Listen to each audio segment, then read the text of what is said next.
Chapter 534. Seeing this, the Song brothers were dumbfounded. Iron Hammer's momentum was like a rainbow, completely subduing the 4 Song brothers. Although the relationship between the brothers of the previous generation of the Song family was very subtle, the relationship between these cousins of the uncle's generation was extremely strong. Seeing Song Bei's head bleeding, Song Dong's mind was completely confused. He only had one thought, which was to save people. Situ Xing, let's wait and see. Song Dong said heavily, I won't let you go. Even if you don't say anything, I can still find the person I'm looking for. There's nothing I can't do in the entire Yanjing city. Situ Xing didn't even look back to pay attention to his threat. He sighed in his heart, young people are too impulsive. He knew very well that he couldn't stop these guys from courting death. Hopefully, Su Yun's temper was a little better than before. Then these bastards wouldn't be beaten until they couldn't even recognize their own father. After they left, Iron Hammer lowered his head and said, Brother De Xing, I caused trouble for you again. Don't worry, I'm afraid this time the trouble won't come to us. Situ Xing shook his head helplessly. They'll definitely count this on Su Yun. I'm really sorry for Su Yun. Brother De Xing, then I'll go inform Su Yun right now, okay? Iron Hammer said, I'm really sorry for him if I do that. Don't worry, I'm afraid the Song brothers won't be able to touch Su Yun in Yanjing. Situ Xing said, I've already warned them not to provoke him, but they didn't listen. The Song brothers also have a lot of connections. They'll definitely find Su Yun soon. Since they want to try the feeling of hitting their heads against a wall, then we can't do anything about it. Let them be. Iron Hammer nodded and confirmed, You really don't need to inform Su Yun to get ready? These guys, I think they're very cunning. Situ Xing nodded with certainty and trust. You can rest assured. The people they can invite may have some ability, but those abilities and skills are nothing in front of Su Yun. Iron Hammer, you can be considered an expert who has just stepped into the door. Don't tell me you can't see the changes in Su Yun's body. Brother De Xing, what do you mean? Su Yun has always been very strong, I know that. Iron Hammer said, Could it be he has improved again? Situ Xing nodded. Judging from the aura on Su Yun's body right now, I'm afraid that he has already broken through the most difficult bottleneck and become a true super expert. A super expert? As a third-rate expert who had yet to break through to the second-rate realm, a super expert was a godlike existence. Previously, Su Yun, who had yet to break through to the realm of super experts, could easily deal with him. Now, in front of Su Yun, he was probably just an ant. The few of them were going to provoke a super expert. Just thinking about it, Iron Hammer felt a lingering fear for them. Those brats basically had no chance of surviving, right? Unless they wanted to spend money to hire killers. This was Situ Xing's only worry, but he also didn't believe that anyone would be willing to risk their life to kill a super expert and earn a bounty. Thinking of this, Situ Xing immediately left with Iron Hammer. He hadn't checked the evil spirits list for a long time. He really didn't know what the number behind Yen Long's name was. The Song family had their own private hospital. Song Bei's bloody appearance really scared the doctors in the hospital. No one dared to believe that someone would dare to do such a heavy blow to the 4th son of the Song family. In the panic, Song Bei was quickly sent to the emergency room. It was just a small blow to the head, and a group of people were so nervous. It was obvious that Song Bei had been spoiled since he was a child. Brother Dong, we can't just let Situ Xing go like this. His people are so heavy-handed. If anything happens to the 4th son, how can we explain it to the family? In the end, Song Shi was still worried that he wouldn't be able to explain it to the family. Song Nan also spat angrily. Yes, Brother Dong. Situ Xing obviously didn't put us in his eyes. He directly slapped us in the face, and slapped us so loudly. If we don't teach him a lesson and don't tear down his broken bar, how can we face people in the future if this matter spreads out? Of course I will take back what should be taken back. Song Dong snorted. But haven't you heard? Situ Xing and that Iron Hammer next to him are not ordinary people. They are both experts. Situ Xing withdrew from the circle of Yan Jing's playboys because he had the opportunity to become an expert. Song Nan nodded seriously. Indeed. Now 3 or 5 people who can fight can't even think about getting close to Situ Xing. Situ Xing warned us not to touch that guy. Obviously, that guy is also an expert. Song Dong continued. So we can't use ordinary people's methods to deal with that guy. In that case, we can only say that we are looking for trouble. We need to ask an expert to help. Expert. Song Shi and Song Nan were both interested. Brother Dong, what are you going to do? I know a website where you can spend money to hire any expert who has registered their identity. They all have a clear price. Song Dong sneered. I don't believe that they can't find someone who can deal with them. Brother Dong, you are so wise. Song Shi said, as long as we invite an expert, they will be easily dealt with. Song Nan nodded desperately. Yes, yes, invite an expert. Let him deal with Situ Xing and Iron Hammer. This way we can kill 2 birds with 1 stone. It seems that you still don't understand what I mean. Song Dong said, of course we have to invite someone to deal with Situ Xing and Iron Hammer first. If he has the ability to deal with these 2 people, then we will let him deal with that guy. This way we will have full confidence. Song Shi and Song Nan nodded vigorously, showing an expression that Brother Dong had considered everything thoroughly. Soon, Song Dong would personally explain to them what it meant to not seek death, and they wouldn't die.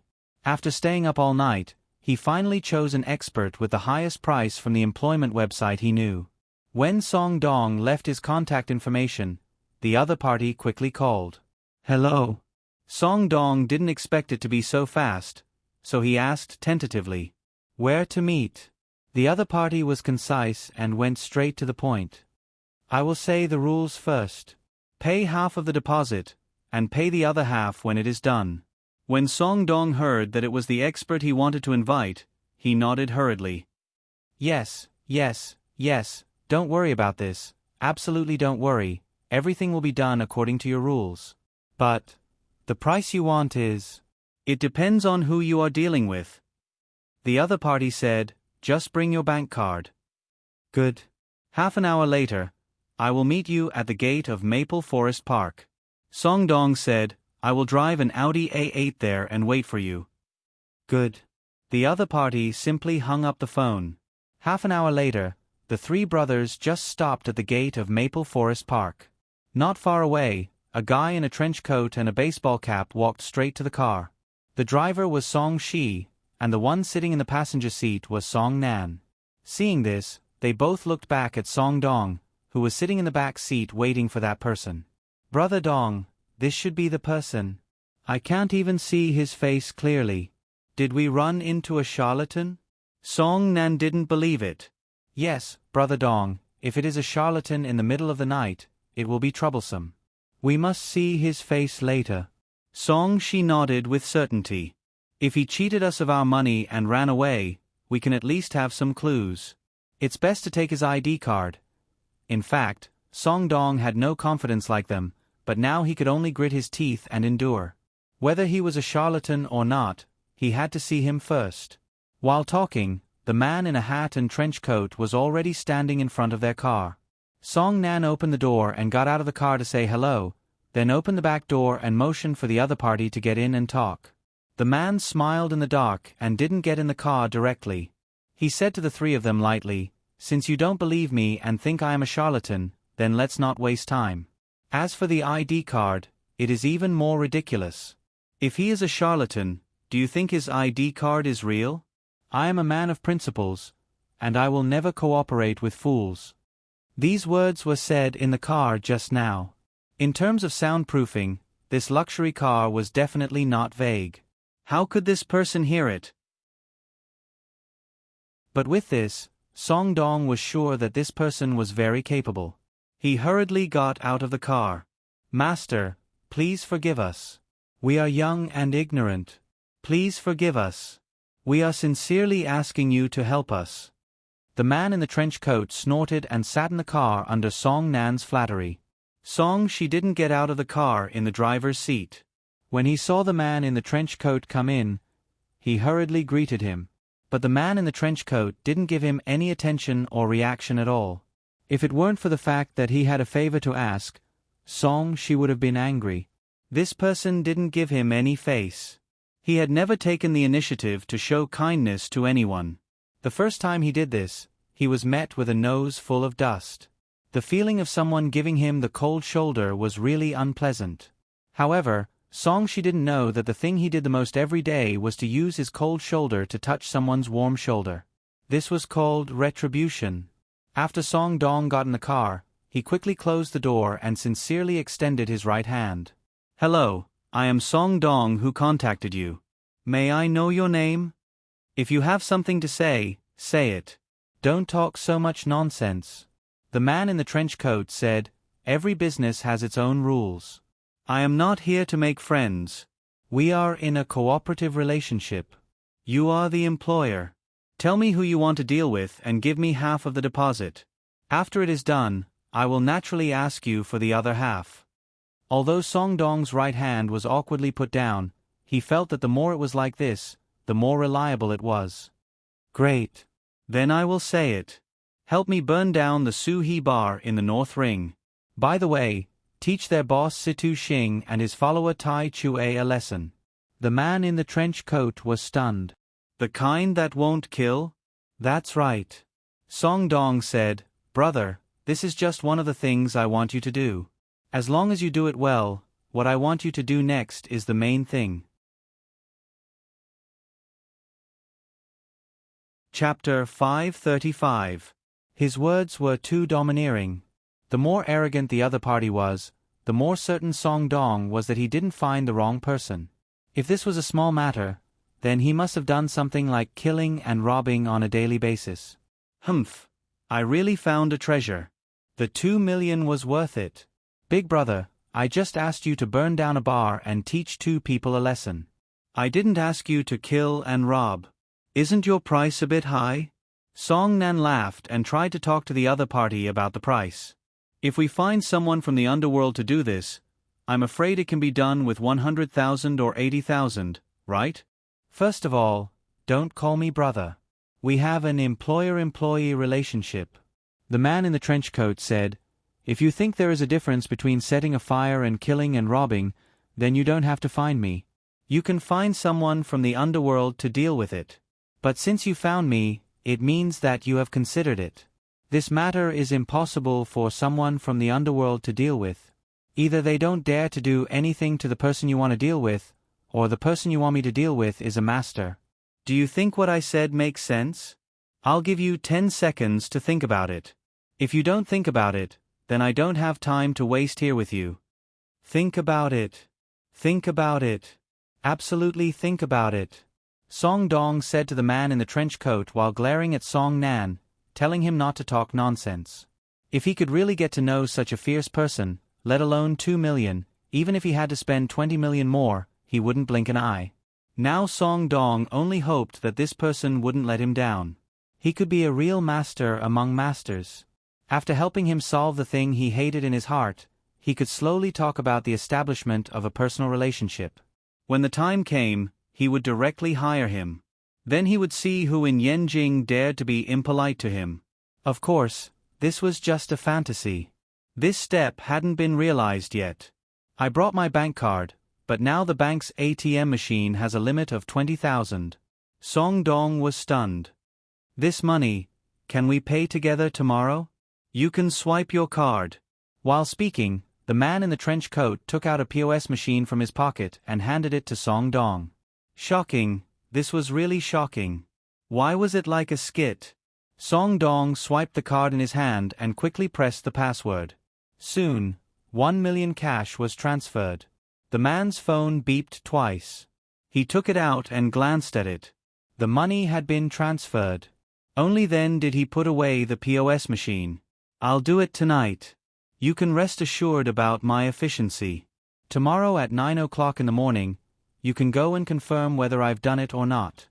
Then, we'll meet again at this place." The man in the trench coat said, "Remember, bring your bank card. I'm here for the balance." After that, the man in the trench coat got out of the car and left. Soon, he disappeared into the darkness. Brother Dong, do we really trust him that much? Song Nan muttered in his heart again. What if he really ran away? We didn't even see what he looked like. He was wearing a hat so low. No matter how I look at him, he looks like a scammer. What do you know?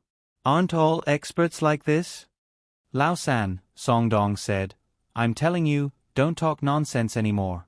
Whether this matter can succeed or not, we'll see the result tomorrow. Second brother, let's go back to the hospital. The room that Lin Shuero arranged for Su Yun was indeed very comfortable. Su Yun also particularly enjoyed the feeling of living in this kind of room. It was just that it was getting late, but Lin Shuero had no intention of leaving. This was really a headache for Su Yun. After all, this was someone else's home. He had no right to send her away.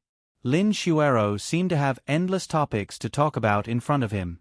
If Su Yun was not in the mood on a normal day, it would not be a problem to chat with her. But now, Su Yun was always absent-minded. His mind was full of the things in the special forces. A few days ago, the Dragon Fury team was dispatched once because of Yu Marin's team of doctors. He was worried enough at that time. This time, it was probably even more dangerous than the last time. If he could not personally lead the team out, he was afraid that he would not be able to sleep well at night. Su Yun. Lin Shuero could see that Su Yun was very absent-minded. It seemed that he was always thinking about something. Something on your mind? Are you thinking about the two girls? Su Yun was really confused by Lin Shuero's question. Because of the Dragon Brigade, Su Yun really put Wan Qingshuang and Qin Waner aside. But they should have already been used to the days when Su Yun was not around. No. Haha, forget it. You won't understand even if I tell you. I definitely understand. You are in the same state as my dad. Lin Shuero said, my dad is still like this. Every time he hears that there is an emergency at your place, he will be absent-minded for a few days. I have asked him several times. With his current physical condition, he can't help at all. He said that his heart has already been there for a long time. Maybe you are the same. Although you have been fired from that place, your heart has also been there. Su Yun did not expect Lin Shuero to know so much about the Dragon Brigade. It seemed that Lin Shihai's confidentiality agreement was not good enough. Logically speaking, these things should not be revealed to the family at all. Lin Shuero was very smart. She saw through Su Yun's thoughts at a glance. Don't worry. What I know is only superficial. I won't ask about the secrets of your place. Besides, my dad has contributed so much every year. I have a part in it too. I have a direct relationship with your place. It is normal for me to know some things. I didn't mean to say you. Su Yun smiled.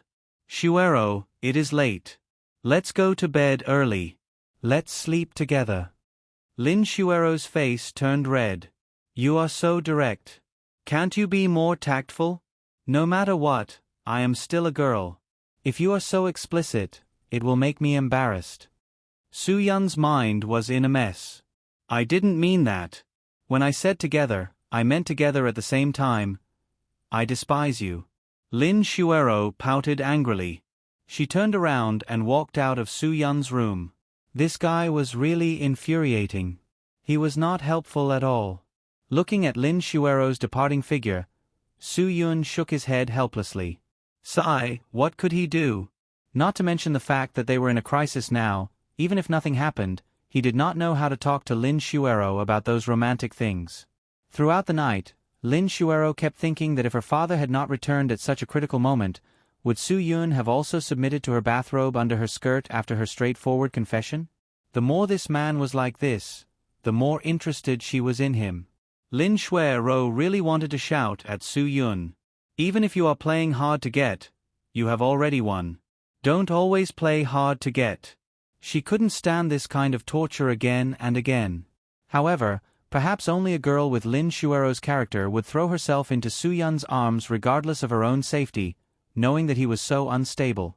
Perhaps it was because the atmosphere in Peking University was too comfortable that she wished to obtain more stimulation. Otherwise, life would definitely be dull and boring. The next morning, Song Dong, who was still asleep, received a call from the man in the trench coat. The man in the trench coat asked him to turn on the TV now. If it weren't for the fact that Song Dong still had a favor to ask, he would have already cursed. It was really hateful to disturb his sleep so early. When Song Dong turned on the TV according to the man in the trench coat and switched to Beijing TV, the morning news of Beijing TV was broadcasting a news report about a fire at a bar. The owner of the bar and many of the staff and guests had suffered different degrees of burns. Seeing this, Song Dong instantly became energetic. He was so excited that he almost jumped up on the bed. Situ Xing and Iron Hammer, who you mentioned, are now in the hospital. The man in the trench coat said, "I've taught them a lesson and burned them. Can we settle the bill now?" Money was not a problem. A sinister smile appeared on Song Dong's face. "Let's not meet in Fenglin Park today. I'll treat you to breakfast at the Heavenly Building. After we settle the bill, I have another favor to ask. If you can do it, I can increase the price by 10 times. The man in the trench coat on the other side of the phone was silent for a while. He used the bill to calculate the difficulty of his estimation. When he felt that there was no problem, he agreed. "Okay, I'll wait for you at the Heavenly Building." The Heavenly Building was the best place to have breakfast in Yanjing. There were all kinds of breakfast from all over the country. It was very rich and the environment was very elegant. Except for the price, you couldn't find any other shortcomings here. Many rich people especially like to come here for breakfast because the food here was really delicious. After Song Dong met the man in the trench coat again, he still didn't have a chance to see his face clearly. In addition to the trench coat and the baseball cap, he also wore a mask, so his face was not as clear as it was at night. But this time, Song Nan, who came with Song Dong, didn't say anything. He had already seen the man's ability. After finding a seat and sitting down, Song Dong said politely, "Just order whatever you want. The food here is very delicious. Don't be shy. Pay the bill first, then talk." The man in the trench coat's answer was very simple. With the same action, he took out a portable POS machine from his pocket. Although it was a bit of a killjoy, Song Dong still paid the 1 million yuan as the man said. If he wanted to catch a big fish, of course, he couldn't care less about this small amount of money. After paying, Song Dong invited the man in the trench coat to order something he liked to eat. But the man in the trench coat just pointed at the mask on his mouth. "No need to eat. You said you still have something to do with me. What is it? Do you dare to kill a person?" Song Dong lowered his voice and said with a fierce expression, "I'm not a person who likes to beat around the bush. The person I want you to kill is not a good person. At least, he's much more powerful than Situ Xing and Iron Hammer, who I asked you to deal with yesterday. You can name a price. As long as you can do it, money is absolutely not a problem." The man in the trench coat was slightly stunned.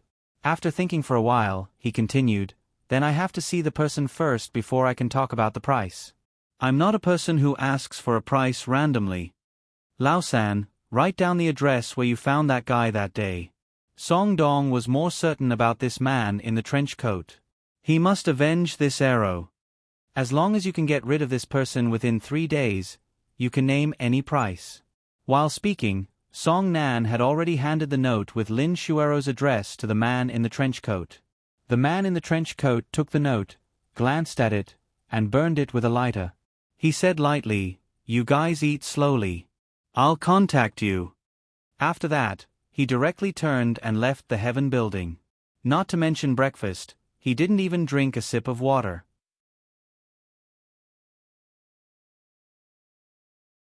Chapter 536.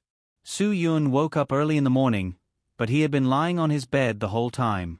He felt that he couldn't wait any longer.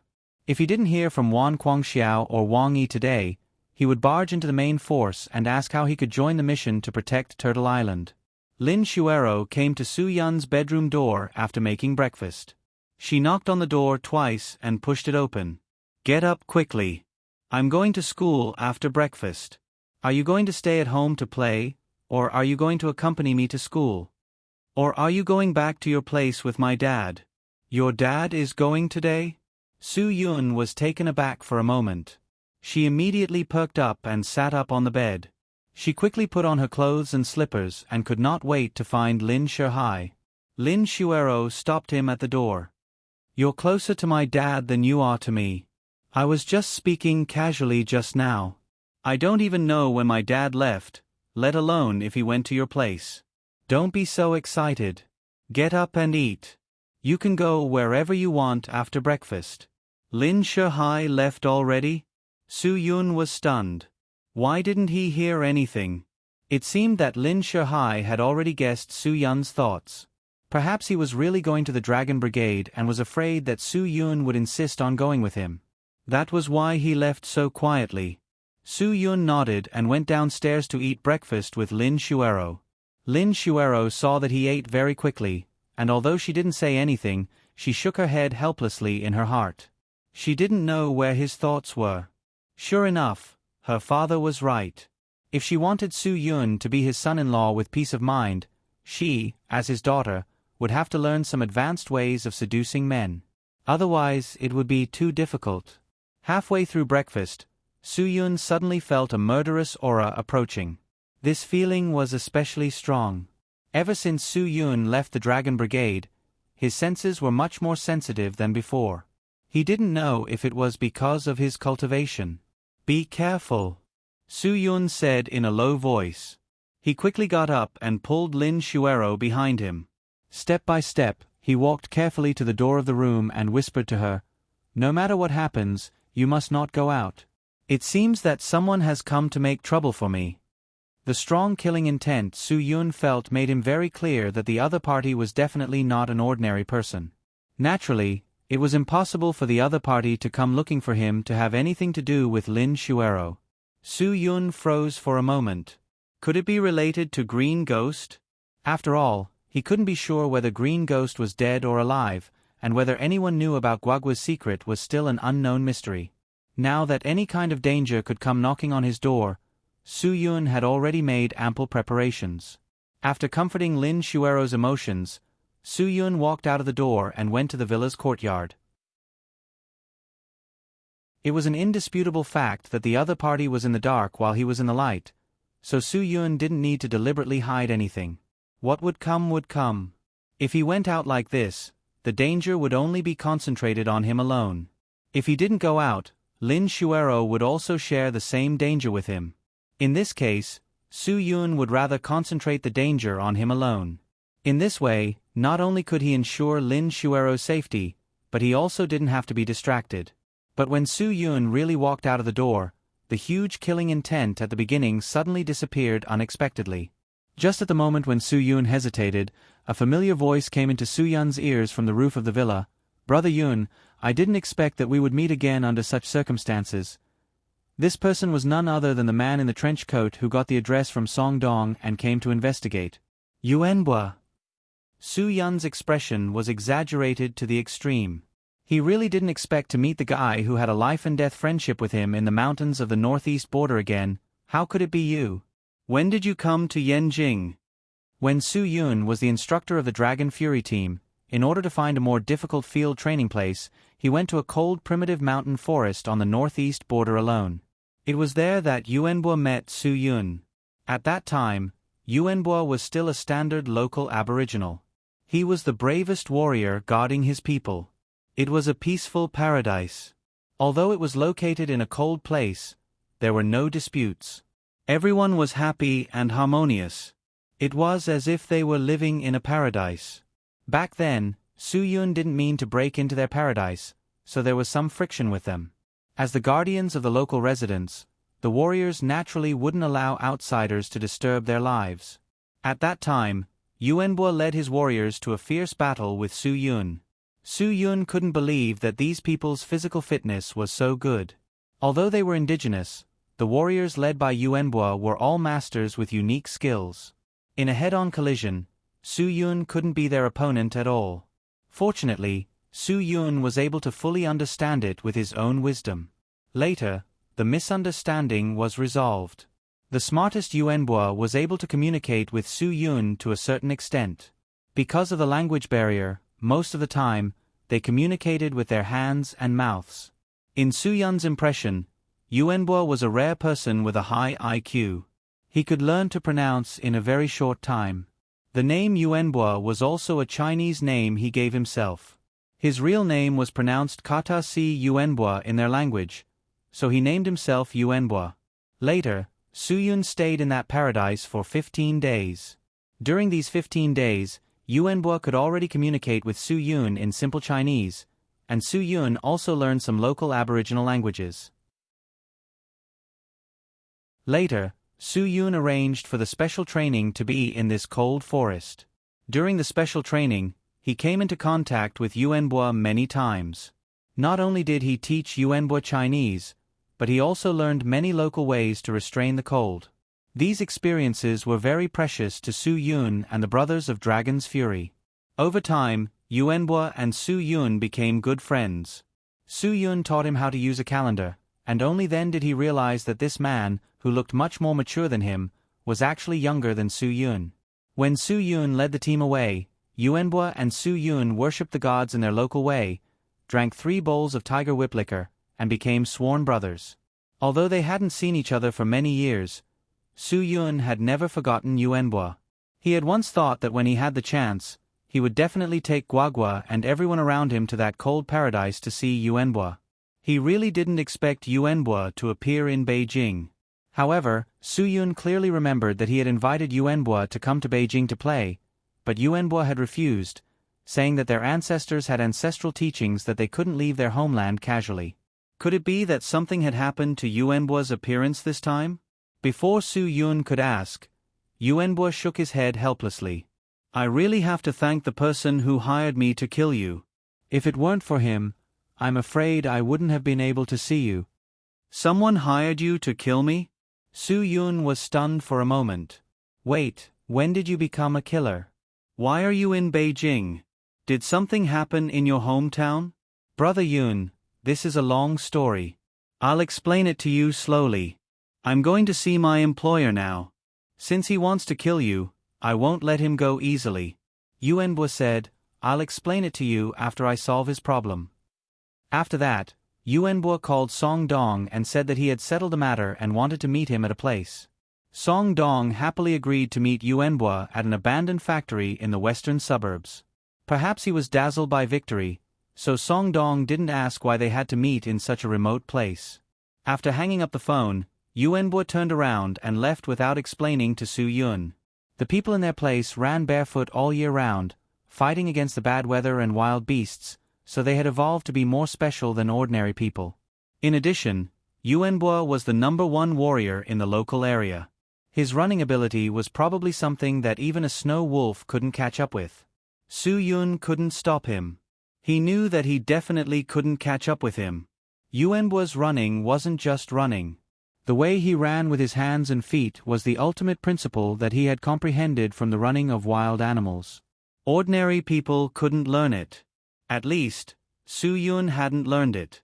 Yuanbo had made an appointment with someone in such a remote place. He must have wanted to kill him. For people like Yuanbo, who had some primitive aura, their way of understanding life was different. Su Yun was sure that Yuanbo would never let go of the person who wanted his life, because Yuanbo was his brother who had drunk 3 bowls of tiger whip liquor in front of the gods. Oh no, Su Yun had to stop Yuanbo from continuing like this. This was a city, not a primitive forest. This was not a place where he could kill casually. Regardless of how Yuanbo got on this road, at least now Su Yun wouldn't let him continue like this. Su Yun quickly returned to the room and grabbed the car key. Shuero, I have something urgent to do. I'll explain it to you later. Be careful on the way to school. Lin Shuero hurriedly said. Who was that? Hey. Why don't you tell me clearly before you leave? What are you doing? Phew. What kind of messed up life do you have? Are you kidding me? I even applied for leave from school today so that I could stay at home with you for a day. But you. At this time, Su Yun had already started the red BMW and sped away. Yuanbua's legs were fast and tireless. He could only hope that there wouldn't be a special traffic jam on the way. Only then could he stop Yuanbua before he killed someone. Su Yun would never allow Yuanbua to walk the path of a killer, because his primitive thoughts were too strong. Unless he could be sent to the evil god's side like Lin Gu and be trained by the evil god and Xiefei's, only then could he be trained into a killer who really wouldn't kill innocent people, a killer who was worthy of existing in this society. Obviously, Yuanbua was walking on a path of no return. As long as he received money, he could kill anyone, regardless of the reason. This was something that Su Yun would never allow. The reason was very simple, because Yuanbua was his sworn brother. Su Yun would never allow his brother to become someone who couldn't distinguish between right and wrong in the world.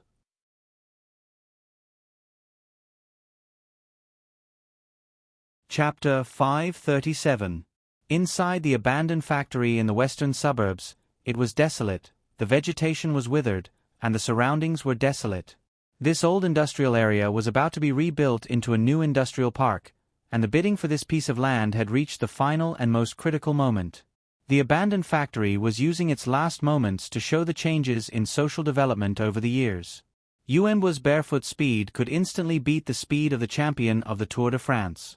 Therefore, in this super-congested Yanjing city where the average speed was more than 20 miles per hour, no car could run faster than him barefoot, especially during this peak period. So he was the first to arrive at the agreed location. About 10 minutes later, Yuanbo saw an Audi A8 and an Aston Martin slowly appear. Soon, Yuanbo saw Song Dong again, who he had met this morning. To be honest, Song Dong and the two cousins who came with him were somewhat in disbelief, or perhaps in disbelief. It had only been less than an hour, and this matter had already been resolved? Killing people was not a small matter.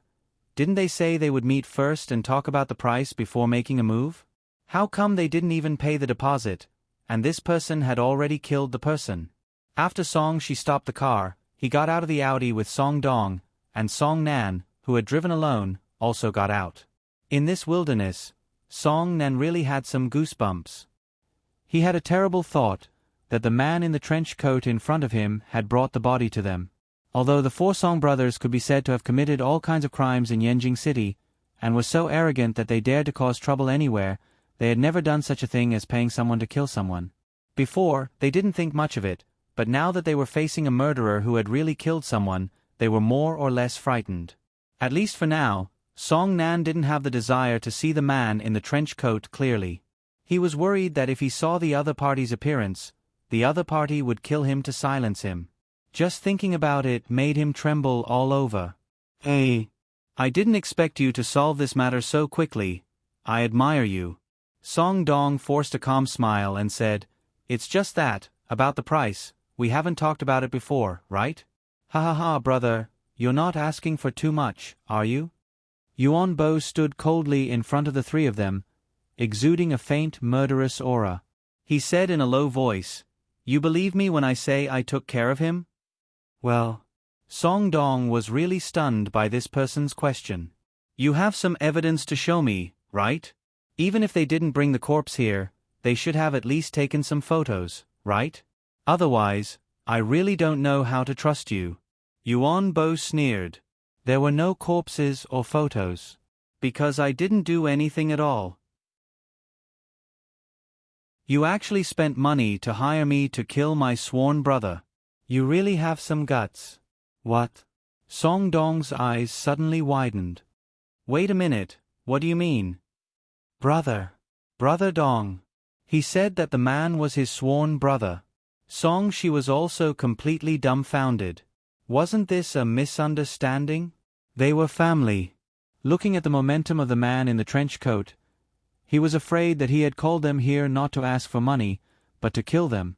Song Nan had already begun to retreat. "Brother Dong, let's go." Song Dong also began to retreat. As he retreated, he pointed at Yuanbo and said, Okay, in that case, our business can't be done, right?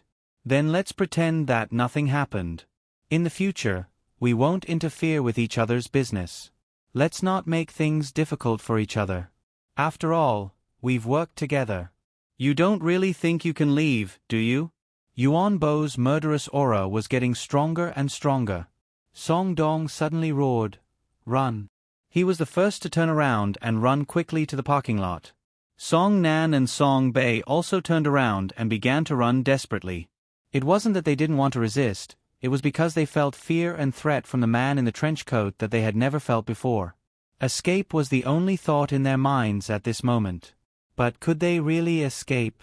Song Dong turned around and ran for more than 10 meters, but when he looked up, he saw Yuan Bo standing in front of them quietly waiting. He suddenly stopped and quickly turned around.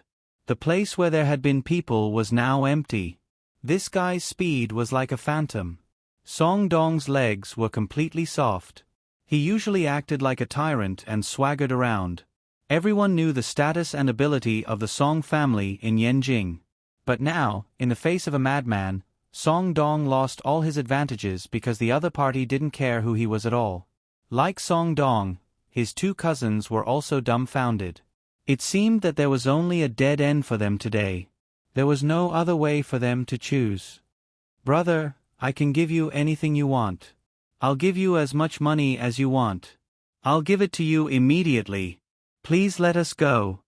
Song Dong said, "The three of us have bank cards. We can really give you all our money." "Really?" Yuan Bo was still expressionless. "But what I want now is not money, what I want is your life." When his life was threatened, Song Nan, who was terrified to the extreme, suddenly exploded. He stood up with a roar and picked up a wooden stick on the ground. "I'll fight you. I'd like to see what ability you have to take my life." Without waiting for Song Dong to stop him, Song Nan had already charged forward. Yuan Bo casually dodged Song Nan's swinging stick and chopped at Song Nan's left arm with a hand chop. With a terrifying cracking sound, Song Nan's arm appeared in a horribly bent state in front of Song Dong and Song Shi. Before Song Nan could howl in pain, Yuan Bo suddenly raised his foot and hit Song Nan's lower abdomen. Song Nan flew out and fell heavily to the ground. He didn't know how many ribs he had broken, but he was in so much pain that he couldn't even turn over. Seeing Song Nan's miserable appearance, Song Dong and Song Shi were even more frightened. They looked at each other and didn't know what to do. Yuan Bo sneered and walked towards them. The closer he was, the heavier their mood became. Suddenly, a red BMW roared over, disturbing Yuan Bo, who was about to make a move. Su Yun walked out of the car and shouted angrily, "Stop! What do you think this is? This is a society that pays attention to the law. You can't mess around. Come here." Yuan Bo still respected Su Yun very much. He basically treated Su Yun's words as the truth, so even if he could have slapped him, he abruptly took it back. Su Yun closed the car door and walked towards them. Seeing that the people who wanted to kill him were actually the brothers of the Song family, he really felt that it was ridiculous. "Is it because my appearance caused you to lose to Fu Tian? Is that why you hate me so much? But this matter has nothing to do with me. It's you who are shameless. 4 against 1, only cowards would do this. I can pretend that nothing happened today, but you'd better take care of yourselves. Next time, I won't let you go so easily." "Brother Yun, yesterday they asked me to set fire to the Soho bar and hurt the bar owner, Situ Xing, and a man named Iron Hammer." Yuan Bo said, "Do you want to settle this account with them?" Su Yun frowned and pointed at Song Dong fiercely. "Do you think that Situ Xing won't guess that it was you who did it? They were the ones who hit my fourth brother first." Song Dong still made a final argument. "If Iron Hammer didn't beat my fourth brother until his head was full of blood, I wouldn't have asked someone to take revenge on them. Even if someone is to blame, it's them who started it first." If Song Dong had said this a few years ago, Su Yun would have had reason to suspect that Situ Xing started it first. But now Situ Xing was definitely not the Situ Xing of the past. Without Situ Xing's order, Iron Hammer would never hurt people casually. So if Iron Hammer hit people, there was obviously a reason. Then you must have said something you shouldn't have said to him, and asked him something you shouldn't have asked, right? Su Yun said sternly, "Don't think that I'm a good person just because I'm talking to you nicely. Yuan Bo, deal with this guy the same way you hurt Situ Xing yesterday." As soon as Su Yun's voice fell, Yuan Bo threw Song Dong to the ground with a whip kick. Just as Song Dong cried out in pain, Yuan Bo's legs suddenly clamped Song Dong's left arm. With a crack, his entire shoulder blade was twisted. The sudden sharp pain made Song Dong's vision go black, and he fell heavily to the ground. Seeing the miserable scene in front of him, Song Dong cried with snot and tears. The two people on his left and right were miserable like this. It seemed that he couldn't escape from this devil's clutches. He might as well close his eyes and wait for death. They didn't expect that Situ Xing was right. The person in front of them was really someone they couldn't afford to offend. Even the killers they hired betrayed them and listened to him. They were not at the same level as him. There was no shortage of talents in the circle of rich people in Yanjing. If you don't even respect your seniors, you'll never be able to stand out in the future. Su Yun, I'll give you a chance to live. Go to the hospital on behalf of your brothers and apologize to Brother De Xing. In the future, don't always think about playing tricks on Fu Tian. Fu Tian is my little brother. You'd better remember my name, Su Yun. Song Shi's head nodded like a kowtowing bug. Ever since Su Yun spoke, he hadn't stopped. As long as they were willing to let him go now, he was willing to do anything. He would rather work like an ox or a horse for Fu Tian than have his bones broken in the future. Brother Yun, they wanted to kill you. Are you going to let them go so easily? Yuan Bo didn't understand why Su Yun was so generous. If you let them go today, maybe they'll find someone to hurt you tomorrow. Su Yun smiled slightly. Even you don't dare to do anything to me. Who do you think they can find? If anything happens to me recently, even if I don't say anything, you'll skin them with your own hands, won't you? That's for sure. Yuan Bo said fiercely, I've skinned tigers, wolves, and bears in my life, but I've never skinned humans.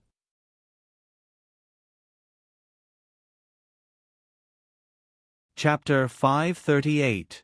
Su Yun didn't have the time to waste on them, so he urged Yuan Bo to leave with him. For a person like Yuan Bo who loved his race and homeland, he must have a very special reason for leaving that place.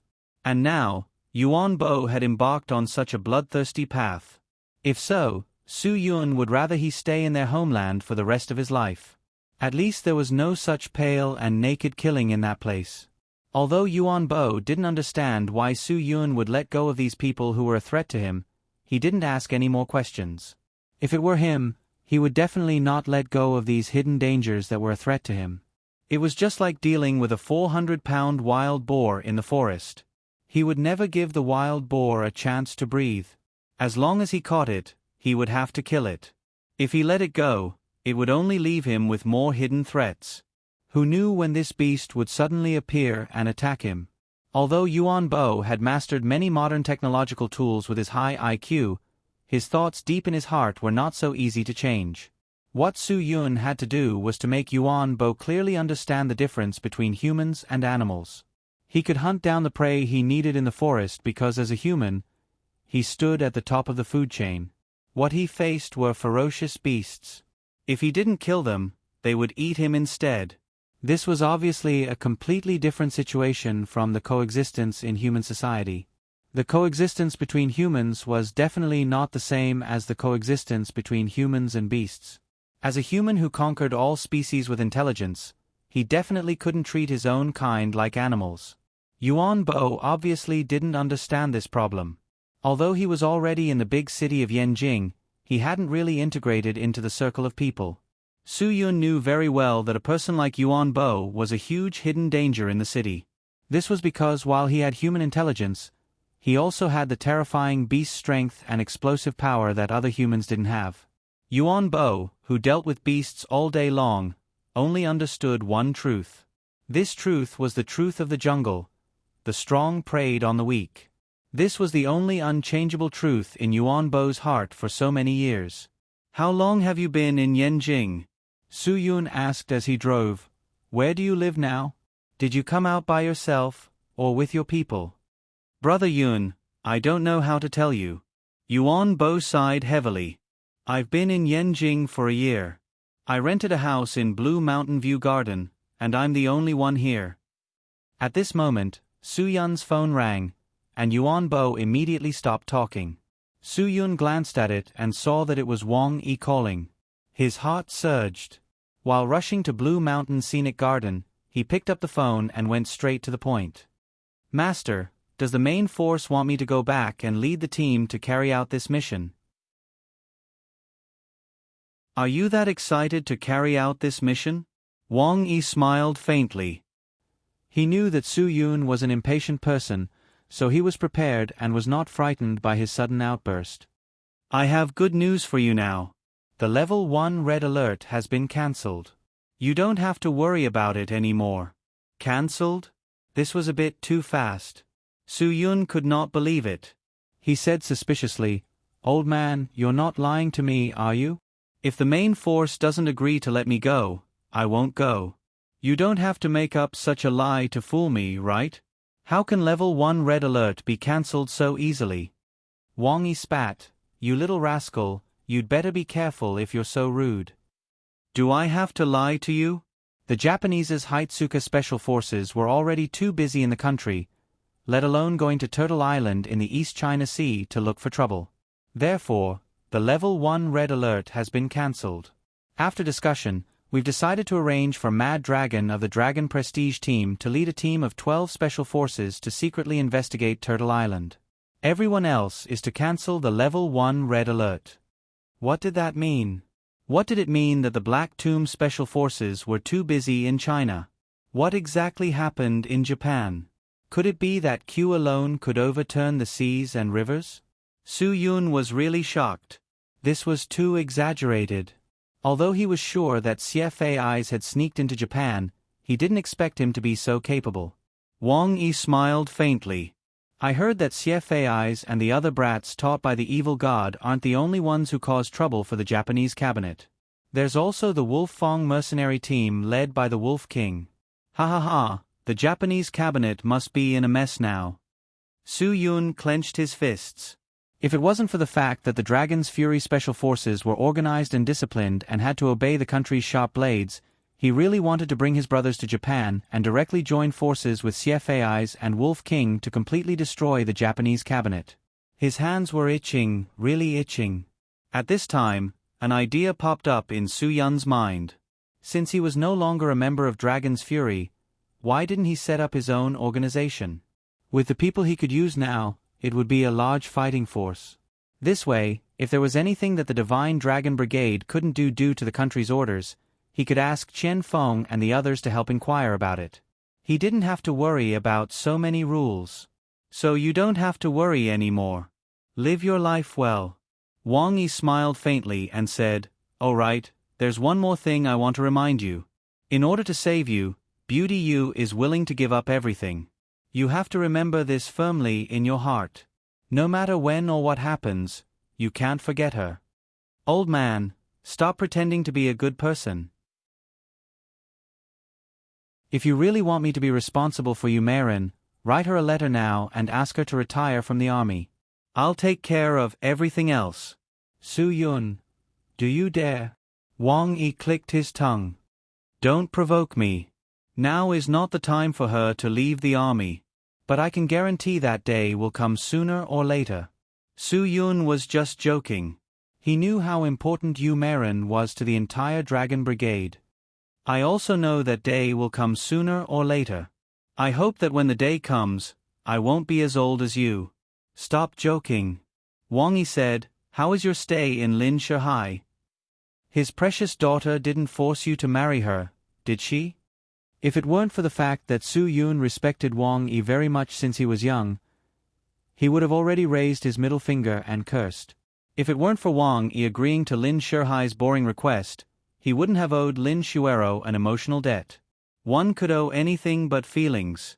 This was such a simple principle. He really didn't know how to repay the feelings that Su Yun owed him. He couldn't repay it at all. Isn't this all your fault?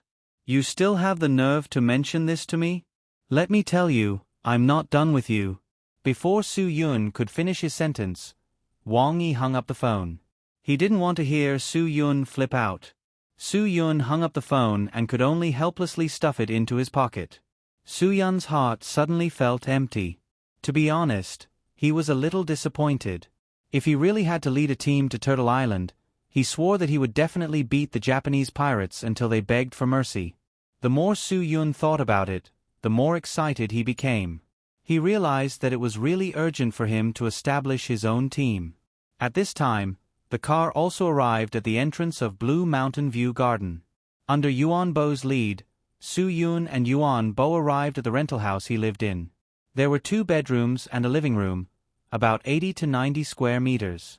He lived alone. "Brother Yun, take a seat, I'll get you some water." Yuan Bo still maintained his hospitality. "Do you like hot tea or cold beer? You don't have to be so busy. Sit down first and tell me your story. Why are you in Yenjing?" "Su Yun, I remember when I invited you, you said that your ancestors had a rule that your people were not allowed to enter the mountains casually. Now that you're in Yenjing, aren't you afraid of being punished by your ancestors?" Yuan Bo's face suddenly sank. His expression was as if he had lost his soul. That kind of loss was definitely not something that could be described with words.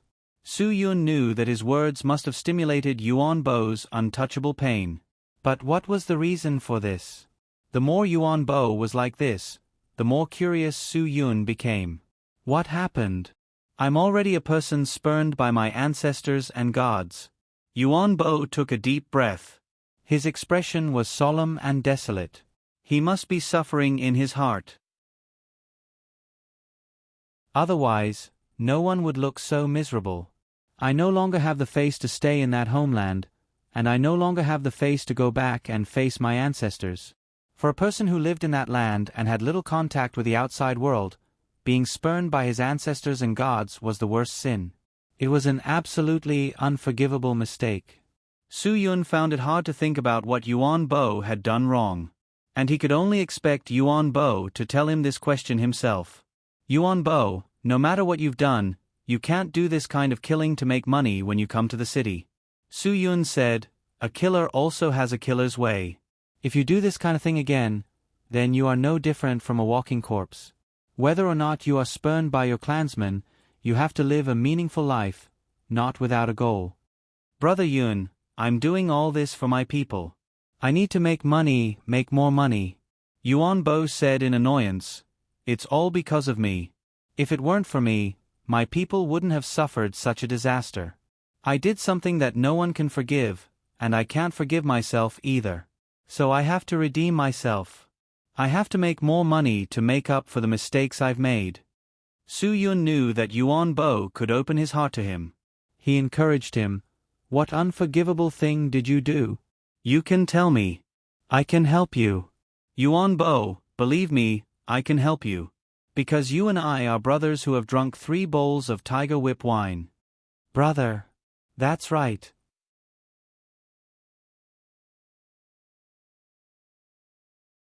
Chapter 539. Ever since Yuan Bo met Su Yun and his Dragon Fury team brothers in that cold paradise, he began to yearn for the world outside the world he lived in. After Su Yun left, he had the urge to come out and see the world many times.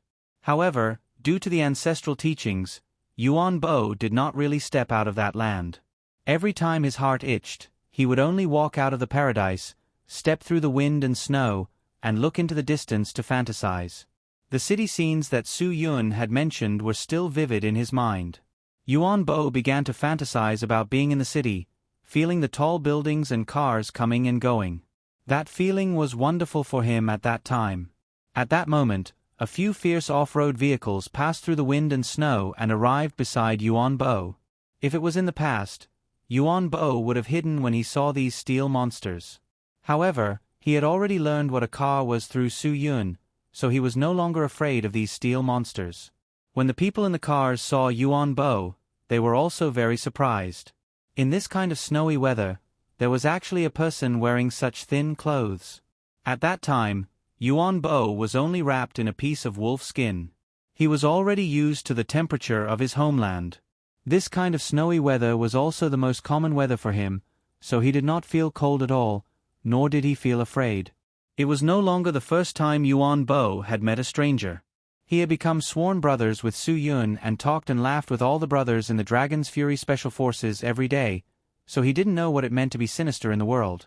At that time, in Yuan Bo's mind, everyone was like Su Yun and the others. They were all friendly, kind, and enthusiastic. They could all become brothers and friends with him. More than 20 people got out of the off-road vehicles, each of them holding guns and weapons in their hands.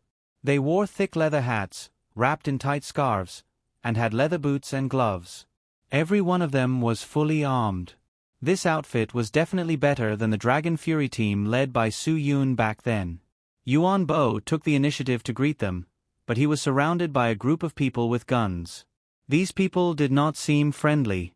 When they saw Yuan Bo's expression, each one was weirder than the other. Hearing Yuan Bo speak, these people were even more shocked. The leader of the group was overjoyed.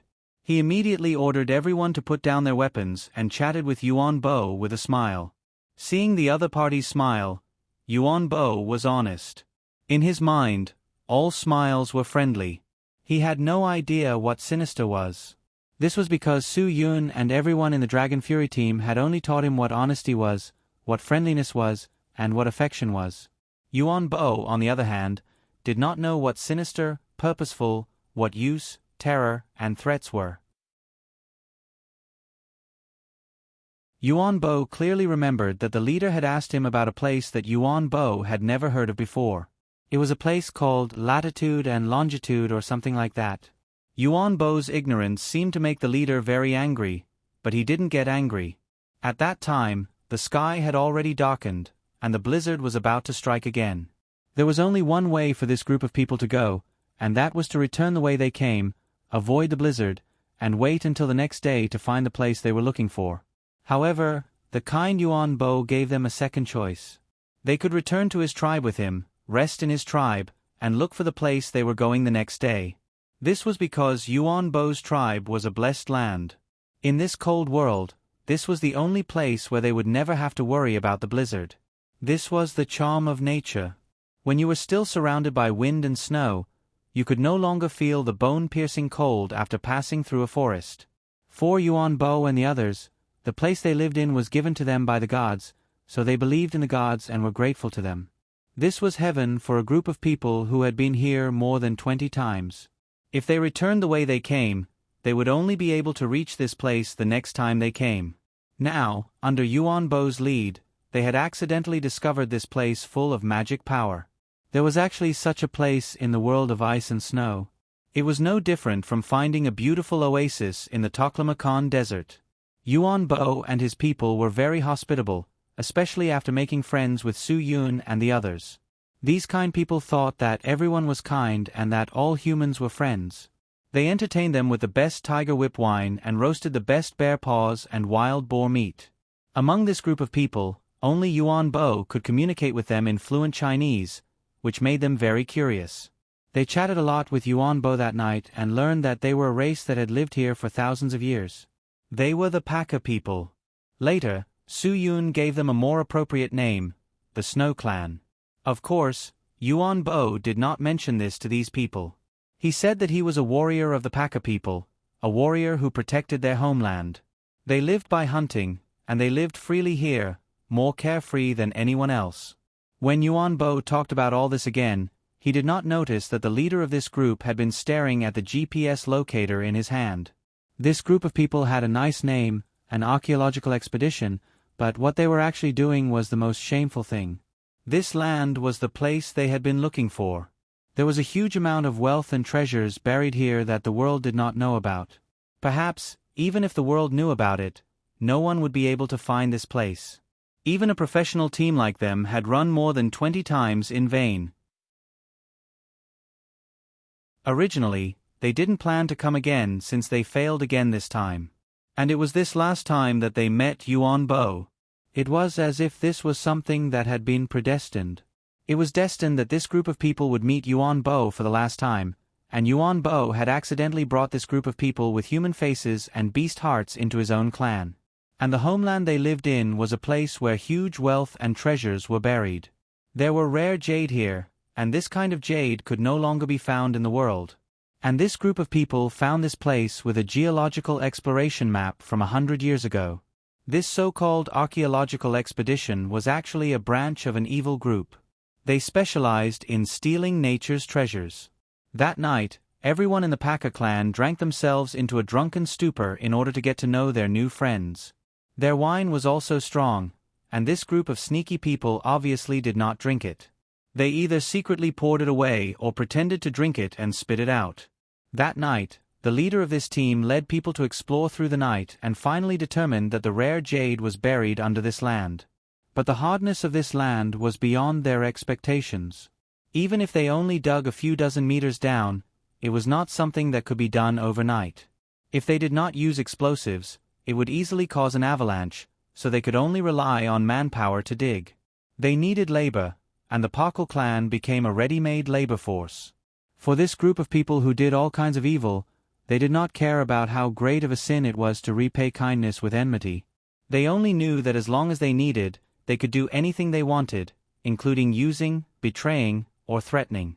Yuan Bo could not believe that the moment he woke up, the entire clan had undergone an earth-shattering change. These people he had brought back to the clan had actually controlled all the elderly, women, and children in his clan. They had actually tried to use this method to control the men and warriors in his clan to do things according to their wishes. In the beginning, the warriors and men of the Pakal clan would naturally resist, and this group of demons would actually kill the elderly, women, and children of their clan. This behavior completely controlled them. Even Yuan Bo did not know how to resist. He tried to take the lead in struggling, but those people killed his mother and sister without hesitation. All of this dealt a huge blow to Yuan Bo. Even though he had suffered such a heavy blow, his clansmen still hated him. Everyone knew that he was the one who brought this group of people into the clan. Yuan Bo was the one who brought the disaster in, so he was despised by his clansmen. The clansmen said that the gods and ancestors would abandon him. Soon after, the disaster truly began. All the people whose families were controlled became coolies.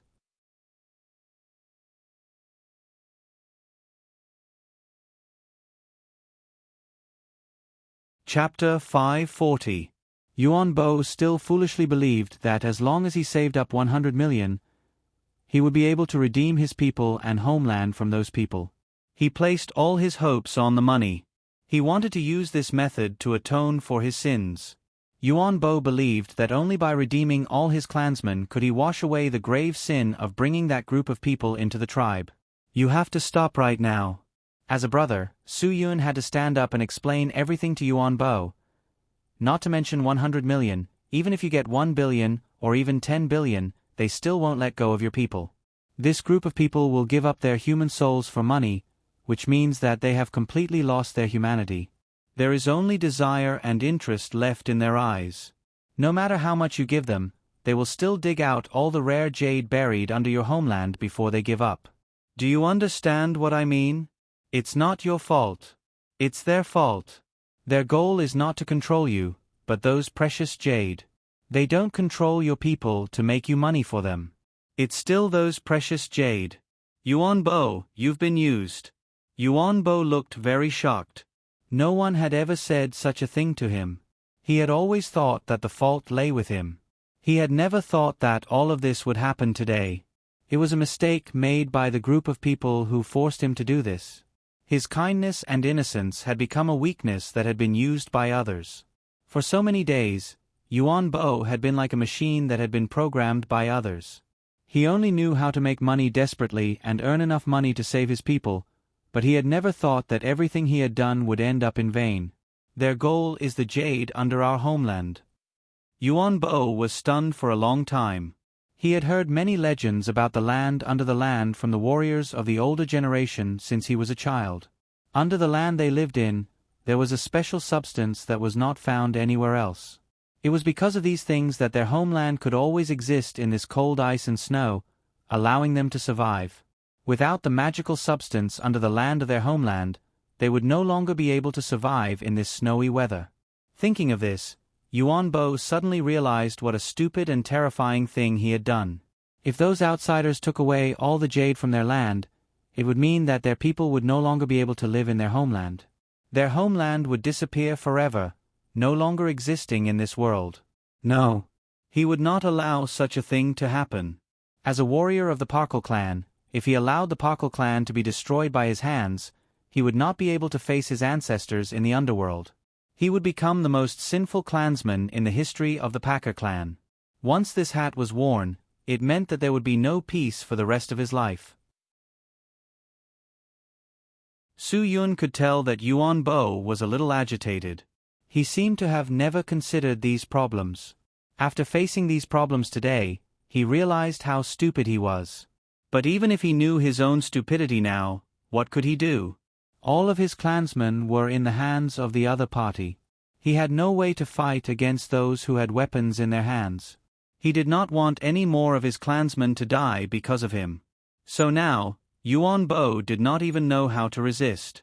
He had worked so hard to earn the money. He had thought that he could save his clan, but now it had become a useless piece of paper. This kind of loss was hard for ordinary people to bear. Yuan Bo had suffered a huge blow to his heart. Su Yun understood his current feelings very well. The things that Yuan Bo wanted to protect were being persecuted, and everything he did could not stop all of this. Any man with courage would find it difficult to control himself when faced with such a heavy blow. It was already very rare for Yuan Bo to be able to control his murderous heart. "Brother Yun, what should I do?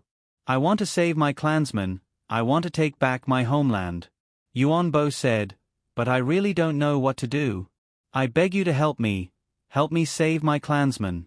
All of the ancestors of the Parkle clan will bless you from the heavens. I really need your help." Su Yun patted Yuan Bo on the shoulder. "Even if you don't ask, I will help you all the same.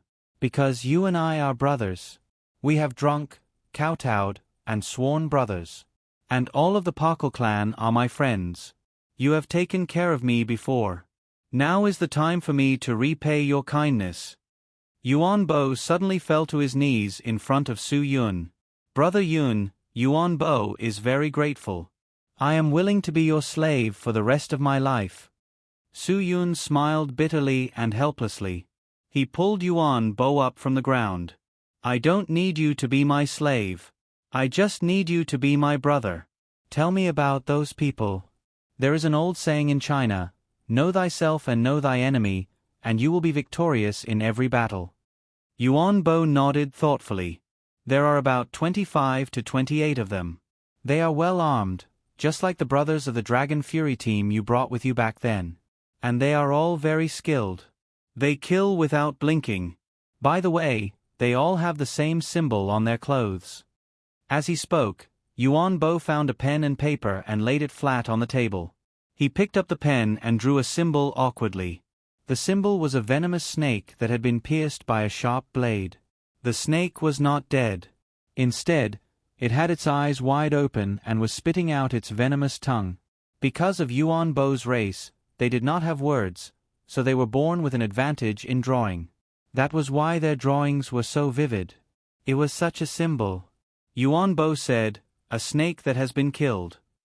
To Su Yun, this was obviously the symbol of a combat team. It was just like the symbol of the Dragon Fury team, which was an angry soaring dragon. As the captain of the Dragon Fury team, Su Yun naturally knew the symbol of most of the special forces or mercenaries in the world. There were a few totems related to snakes, but they were mainly snakes. However, this symbol was killing a snake. This symbol was very unfamiliar. Su Yun had never seen it before. But this was definitely not what Yuan Bo said. If a snake was killed, it would not open its eyes wide and spit out its venomous tongue. There must be something fishy about this. Although the matter is urgent now, we can't rush it. Su Yun said lightly, "At least let me know who these people are first. Then we can make plans." At this moment, Su Yun already had the idea of forming his own team. Before, he was just thinking about it. This time, he could test what kind of combat power he could form. Although it was impossible for the Brothers of Dragon's Fury to help him in this situation, Su Yun was not worried that there would be no one available. At least Zhou Yeming, Wu Yuandong, Wang Zhe, Zhang Wanning, and Zhang Yongliang could be recruited at any time. Moreover, Zhuameyan, Chou Yun, and Lin Gu were all powerful warriors. In addition to these masters, Su Yun also had a group of brothers who were not afraid of anything. Chong, Kong Zhong, Lu Feng, Dan Hongning, Shan Zi, and Dan Jiahao were all good. Therefore, Su Yun was confident that he could handle it. However, judging from the current situation, Su Yun knew nothing about the other party. Because his people were controlled, Yuan Bo had not really fought with them, so he could not judge the strength of the other party. There must be great danger in taking risks. Now he needed to know who the other party was. Su Yun folded the piece of paper that Yuan Bo had drawn and put it in his pocket. This might be the only clue. From today onwards, you have to listen to me in all your actions. If you want to redeem yourself for your mistakes, then don't act rashly. Since I promised you, I will help you save your home, save your people, and help you redeem all the mistakes you have made. Yes, from today onwards, I will listen to Brother Yun's arrangements. Yuan Bo nodded heavily. He was like a drowning man who had grabbed the last straw. He was ecstatic, but also treading on thin ice. Su Yun smiled and patted Yuan Bo on the shoulder. Don't worry too much. There will always be a solution. Wait for my news at home. I have some things to prepare first. Brother, what can I do to help? Yuan Bo naturally could not sit still. He hoped that he could participate in everything Su Yun did. Perhaps only in this way could he be completely comforted. He waited quietly. Su Yun, as long as you can do this, it will be considered as helping me. Oh, by the way, will there people be watching you when you do these things here? If you notice anything, then find a way to deal with it yourself. It's best to do it without leaving any traces. Don't alert the enemy. Yuan Bo really admired Su Yun. Someone was indeed watching him, but Yuan Bo had already given up resisting. Even if he knew that someone was watching him, he pretended not to know. Therefore, the people who were watching him seemed to have relaxed a long time ago. It would be too easy to deal with the people who were watching him. I promised to complete the mission. Yuan Bo saluted. His actions were all learned from Su Yun after he brought the Dragon Fury team into the mountains. Seeing Yuan Bo's action, Su Yun fell into deep self-blame. If he hadn't barged into Yuan Bo's life back then, perhaps they would still be living in peace. If he hadn't let Yuan Bo know too much about the outside world and learned Mandarin, perhaps Yuan Bo wouldn't have brought those people with ulterior motives to the Holy Land where they lived. Everything went back to the beginning. Su Yun felt that all of this was his fault, so he had to make up for it. He had to let those who broke into the lives of Yuan Bo and his people get the retribution they deserved. Thinking about those poor people who were being coerced by outsiders, doing the things they did not want to do the most for their families, and destroying their homes, their holy land, for the people they loved. Just thinking about it made one's heart ache.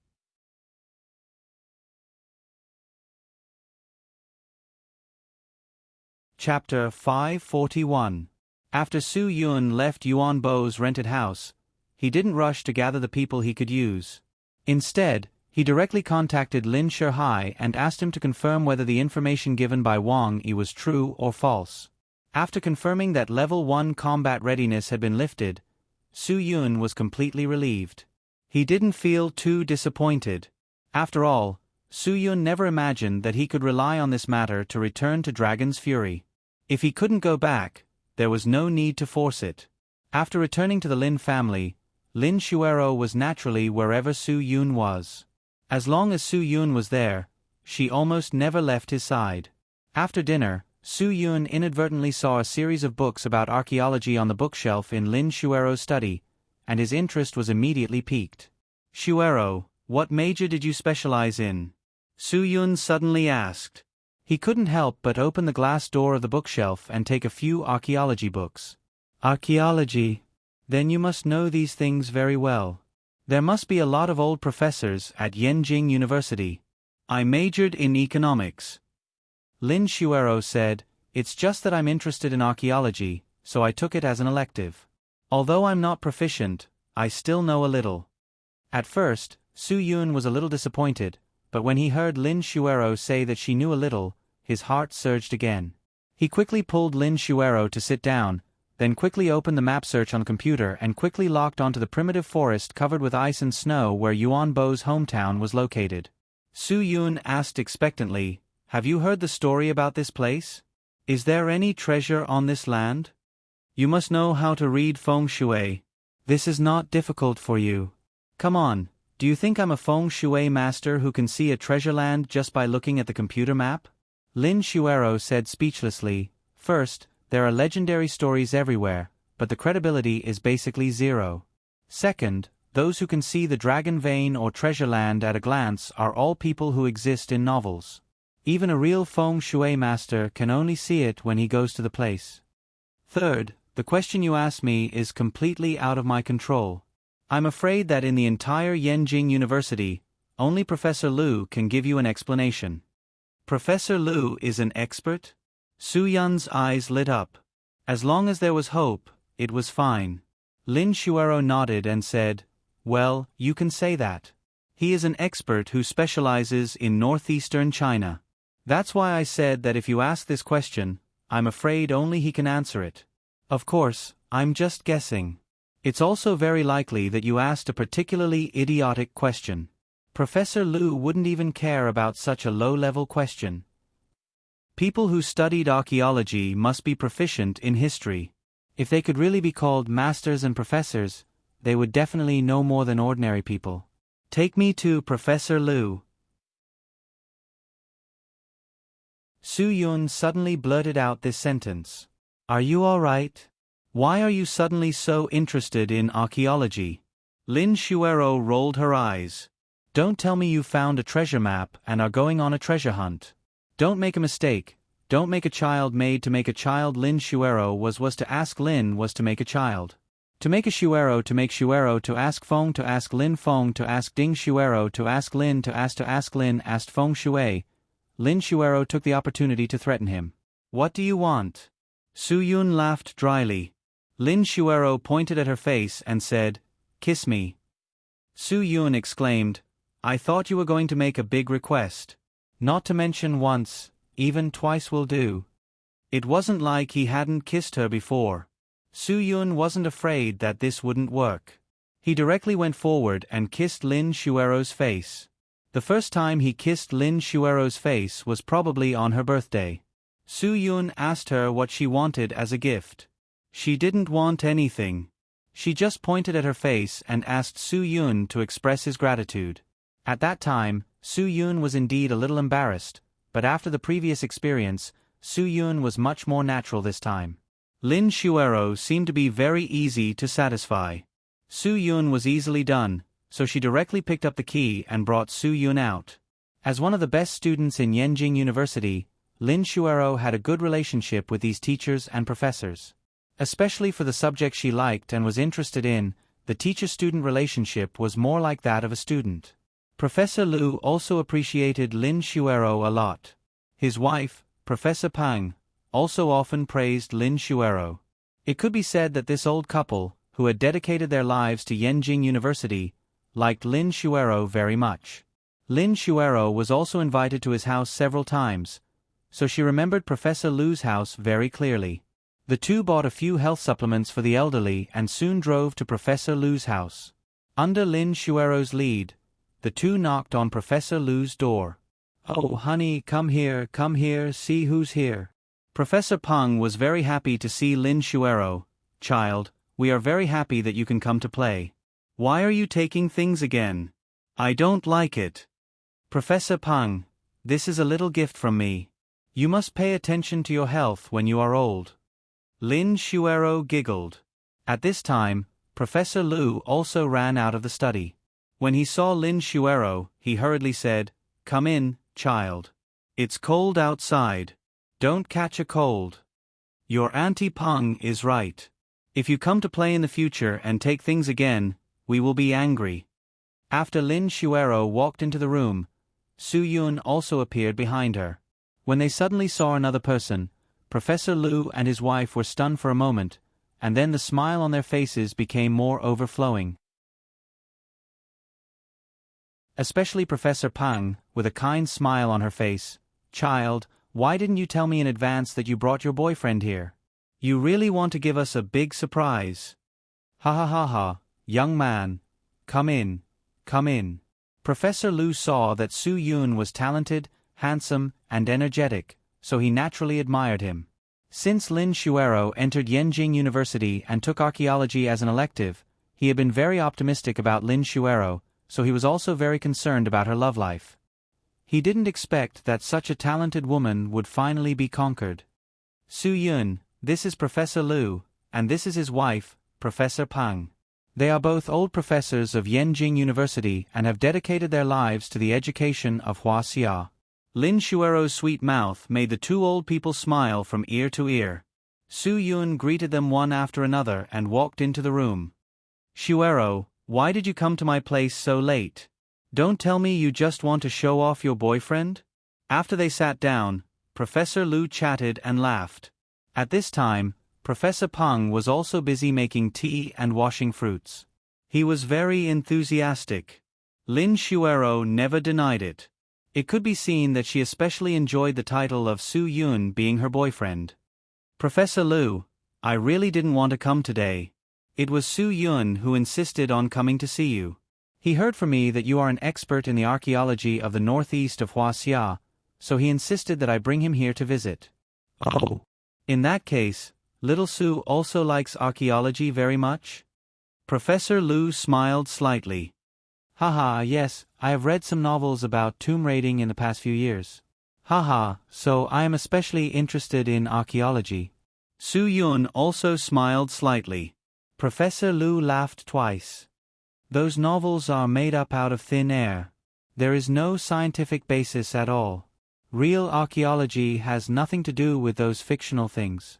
Little Su, if you really want to understand archaeology, you can't be led astray by those fictional novels. Actually, I think those novels are quite interesting. Whether it is true or not, it is exciting. Su Yun said, I came here today because I have something to ask Professor Lu about the Northeast. Professor Lu was startled. Is it a story in a novel? Of course not. Su Yun smiled and shook his head. I wonder if Professor Lu has a map at home. Come, please follow me to the study. Professor Lu said and stood up. Su Yun also stood up and walked behind him. Seeing the two leave, Professor Pang held Lin Xuero's hand and said, Xuero, you have good taste. Auntie thinks that this young man must be very good. Otherwise, how could he have captured your heart? Come, tell Auntie, how did you two meet? Is this young man also a student of Yenjing University? He is not a student of Yenjing University. Lin Xuero said, Hee, Professor Pang, don't ask him. He is embarrassed. Oh, such a talented young man. If he is not a student of Yenjing University, then he must be from Huaqing University. Professor Pang had deep feelings for Yenjing University, so she especially hoped that all the talents were in Yenjing. If Huaqing University took them away, she would feel disappointed. What else could Lin Xuero say? She could only shake her head helplessly. Su Yun and Professor Lu walked to the study and saw that the room was full of archaeology and history books. As for the maps that Su Yun was looking for, there was no lack of them. From the world to the country, from the country to the provincial capital, especially the northeast region that he mainly studied. There were even maps of individual prefecture-level cities. However, Su Yun's target was not on those maps, but on the map of the northeast region.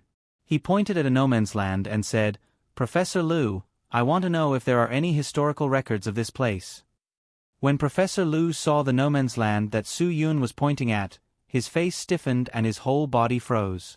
When he came back to his senses, he laughed dryly.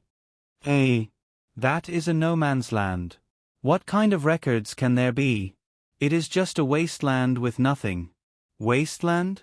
Su Yun smiled. It seems that real archaeology is different from novels.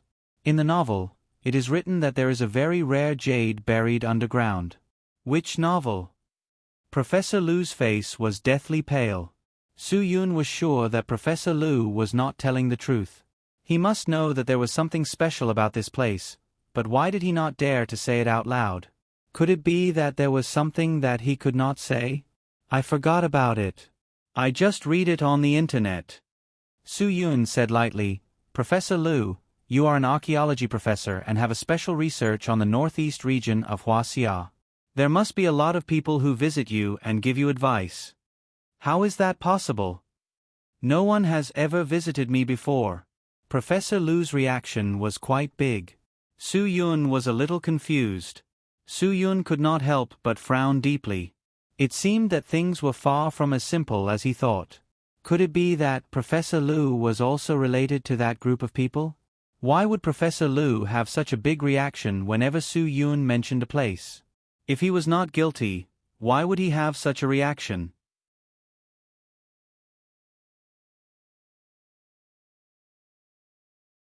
Chapter 542.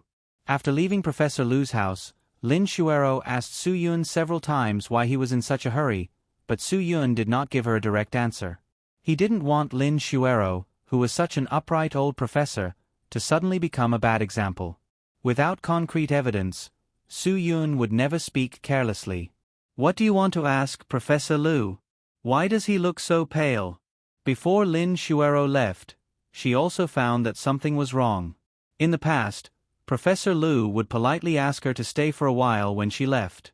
However, this time, he did not say anything and just said goodbye very plainly. Su Yun took a deep breath and said, If even you can see it, then it means that there must be something wrong with my question. What do you mean by that? Lin Xuero was confused by Su Yun.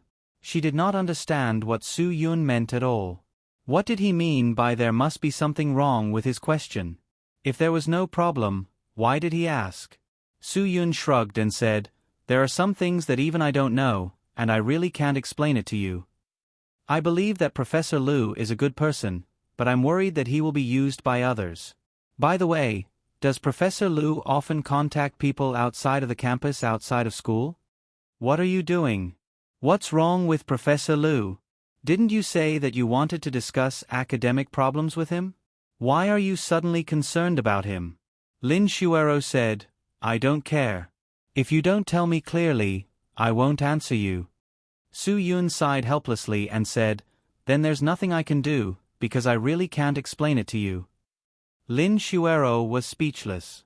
Tisk, so stingy. You won't tell me anything. In fact, Professor Lu rarely communicates with people outside of school. If there's someone outside of school who contacts him the most frequently, it's probably only his son, but his son hasn't been home for 2 years. 2 years. Su Yun sucked in a breath of cold air. Yuan Bo and the others' home had been occupied for 2 years. Perhaps there were many coincidences in the world. Su Yun could only hope that this was the case. Seeing that Su Yun stopped talking and began to daydream about other things, Lin Xuero also ignored him in a fit of pique. On the way home, Lin Xuero didn't ask anything, and Su Yun didn't seem to have any intention of saying anything. Lin Xuero became even angrier. She simply went back to her room and closed the door, ignoring Su Yun. By the time Su Yun reacted, Lin Xuero had already returned to her room. He really did not know how he had offended this young miss. Lin Shihai wasn't at home today either. Because the Level 1 combat alert had been lifted, he was busy organizing a furniture and building materials group purchase in a city near Yanjing. He probably wouldn't be home for the next 2 or 3 days. After returning to his room and taking a shower, Su Yun began to meditate on the bed. He breathed in and out to adjust his state of mind and meridians. After experiencing the baptism of Yu Meiren in the Dragon Brigade, Su Yun seemed much more relaxed. The internal force that restrained him had dissipated, and everything about him was very smooth. What Su Yun didn't expect was that after he released the internal force of Extreme Young Boy, his internal force would actually make a breakthrough. It was reasonable to say that Su Yun hadn't seen Guagua for a long time. Why was his state of mind still able to maintain a rapid growth process? After a few guesses, Su Yun finally determined that the growth of his skills was because the external force blocked by Extreme Young Boy's internal force was no longer obstructed, so his state of mind and strength had improved by leaps and bounds. After 3 cycles of qi circulation, Su Yun went to bed early. He had to get up early the next morning. Since he had promised Yuan Bo to help him, Su Yun had to do something. At 3 or 4 o'clock in the morning the next day, Su Yun went east along the West Third Ring Road. The sky was still dark, and the neon lights flickered. When he arrived at the southwest side of Pan Garden Bridge, he saw the crowded Pan Garden Old Goods Market in the night. This was the nationally famous ghost market of Pan Garden. This ghost market referred to the opening hours of the market. In the past, Yanjing's ghost market was also called the night market, or the dawn market. In the past, the night market referred to the latter half of the night, with dawn as the limit. At dawn, the stalls would close. The common people called it the business of selling stalls in the middle of the night. For example, the Eastern Dawn Market outside Chongwen Gate, the night market outside Xuanwu Gate, and the dawn market outside Desheng Gate. The ghost market of Pan Garden belonged to the old Yanjing's ghost market. It opened at 3 or 4 o'clock in the morning, and there were a lot of people. Speaking of the reason for the rise of the ghost market, it had to be said that the late Qing dynasty was about to fall into a turbulent era. At that time, even the emperor couldn't protect them, let alone the officials. Many of the Qing dynasty's nobles and rich people had no way to make ends meet after their families fell. They could only rely on selling the family property left behind by their ancestors to eke out a living. But in the end, they had been prominent for a time. How could they put down their heirs and lose face? Therefore, taking advantage of the half-light before dawn, they took antiques and secretly set up stalls on the street to sell them. Not only did they avoid acquaintances, but they also made a deal. Yanjing was the imperial city. In the past, it was the place where bureaucratic aristocratic families gathered. Now, there were many ruined nobles. Over time, it followed the tradition and became a ghost market. At that time, the sky wasn't bright and there were no electric lights. It was pitch black. The poor used flint stones, the rich carried lanterns. Under the dim flickering lighting equipment, shadows shuttled back and forth, drifting erratically. There weren't any ghosts, but the ghost aura was there first. In addition, there were many thieves who came here to sell some things that couldn't see the light of day. There were also counterfeiters who took advantage of the chaos to peddle some fake goods. Both sides were sneaky. No matter what, it couldn't be separated from the word ghost. Therefore, this ghost market was still called the ghost market until now. To tell the truth, this was Su Yun's first time coming to the Panjiayuan Old Goods Market. He didn't come here because he was in the mood to look for antiques. He simply came to look for people. As soon as he entered the Panjiayuan Old Goods Market, Su Yun was instantly infected by the atmosphere here.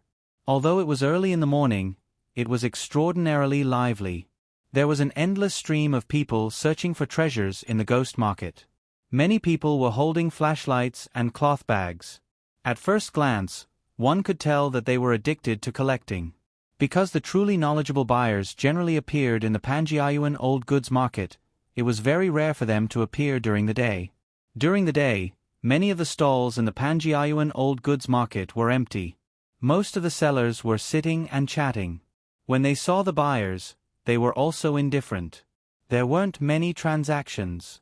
The stalls in the market and the regular customers who often came in and out of the market all understood in their hearts that the Panjiayuan Old Goods Market was the ghost market in the early morning, when the sky wasn't bright yet. Because the waters of the antique trade were too deep, most of the items that were displayed during the day were mostly worthless items. If one wanted to find something good, it could only be realized in the ghost market. During the day, the majority of the items displayed by the stalls were high-quality fakes. The people who bought them were mostly people who didn't know the trade. Only in the ghost market would the stalls bring out the real goods. And the people who came here to search for treasures were also experts. Therefore, the items could be sold at a high price. Therefore, Su Yun came to look for someone at this time. Otherwise, he really didn't know where to find Ma San-er. Because there were too many people in this place, and it was Su Yun's first time coming here, it was especially strenuous to inquire. What's more, at this time, they were all doing business. When the majority of the stalls heard that Su Yun was inquiring about someone, they immediately ignored him.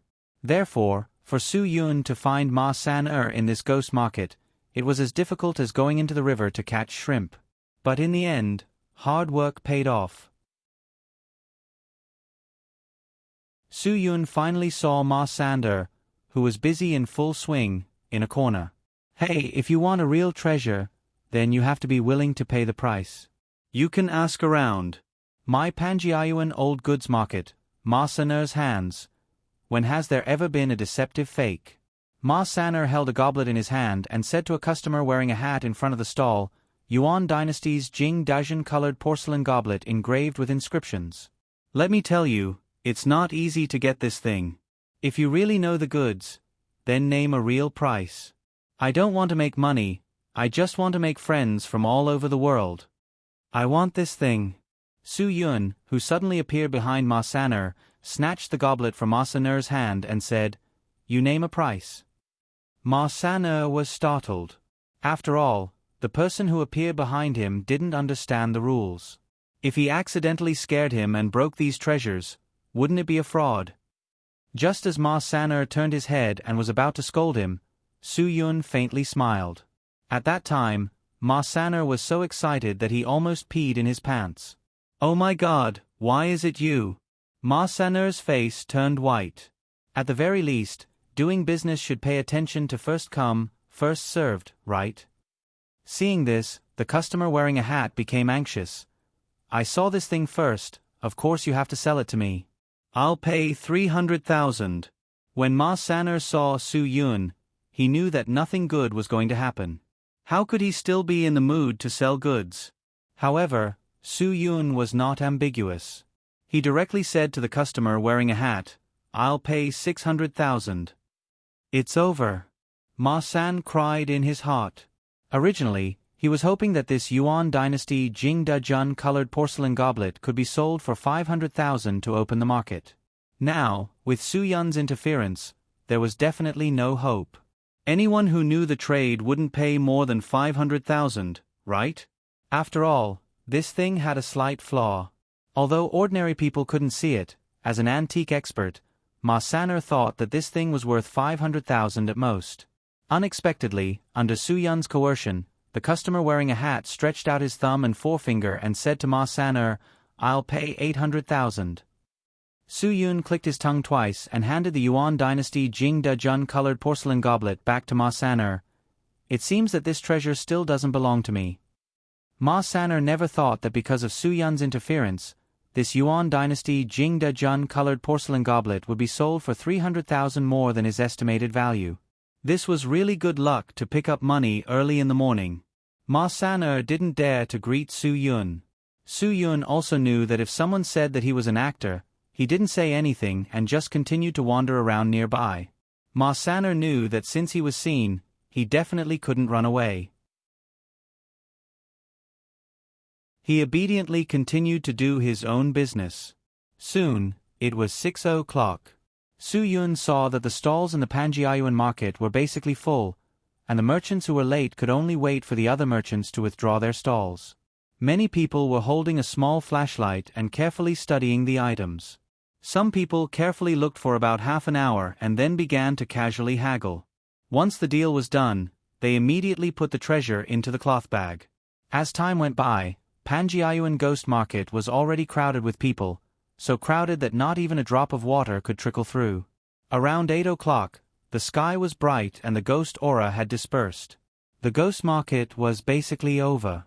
Although the ghost market was over, Panjiayuan was still lively. All kinds of antique furniture, the 4 treasures of the study, coins, clothing, masks, historical relics, ancient books and paintings filled the entire market. All kinds of antique transactions were still going on, and all kinds of sad and happy stories were still happening.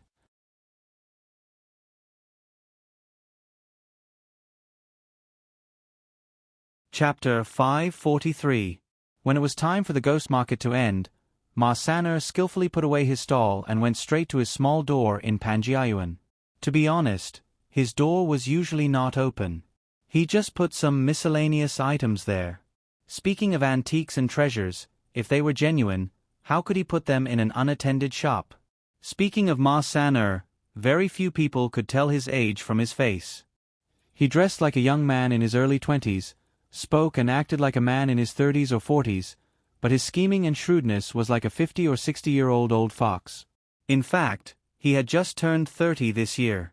He had inherited his master's messy skills, and could be said to be a rare talent. Su Yun followed Ma San all the way to his storefront. Smiling slightly, he said, "San Yi, could it be that until now you are still unwilling to hire someone to help you look after your storefront? Although Panjiayuan usually can't do big business during the day, more or less you can earn rent. You are idle. Isn't it a waste? There are many people who waste their time." Ma San pointed outside. He was not the only business operator like Ma San in Panjiayuan. Many people now don't like to waste their time here to scam those 3 melons and 2 dates. After all, there are many ways to make money now. Unlike more than 10 years ago, the people in Panjiayuan basically relied on their income to eat. "Speak frankly, what do you want from me?" San Yi is indeed a straightforward person. "I knew I didn't find the wrong person here." Su Yun chuckled. Hey, it's not urgent. No matter what, I am still a guest. Early this morning, I helped San Yi sell a good start. Don't tell me you didn't prepare some good tea to entertain me?" With a wry smile, Ma San said, "I say, Su Yi, please don't call me San Yi, San Yi. Calling me San Yi, I don't have the slightest confidence in my heart. I am really afraid of you. As long as you come to see me once, I will have bad luck for a month. My small business, I beg you to spare me. Didn't I accidentally break a plate that Emperor Taizong of Tang used last time? It's been more than 2 years. Why are you still doing it? You're not a man at all." Su Yun disdainfully said, "I have never seen someone as petty as you. Didn't I say that I'll compensate you however much it costs? If I really can't afford it, I'll find a place to get you one." Ma San had a helpless look on his face. He thought to himself, "You're just saying. You should really get me one. All right, don't talk nonsense with me. If you have something to say it quickly. I still have something to do outside." "Su Yun, I won't beat around the bush with you. If I wasn't looking at my Shifu's old face, I would have directly thrown you out with a broom. You still want to drink tea? Humph, I don't have hot water here."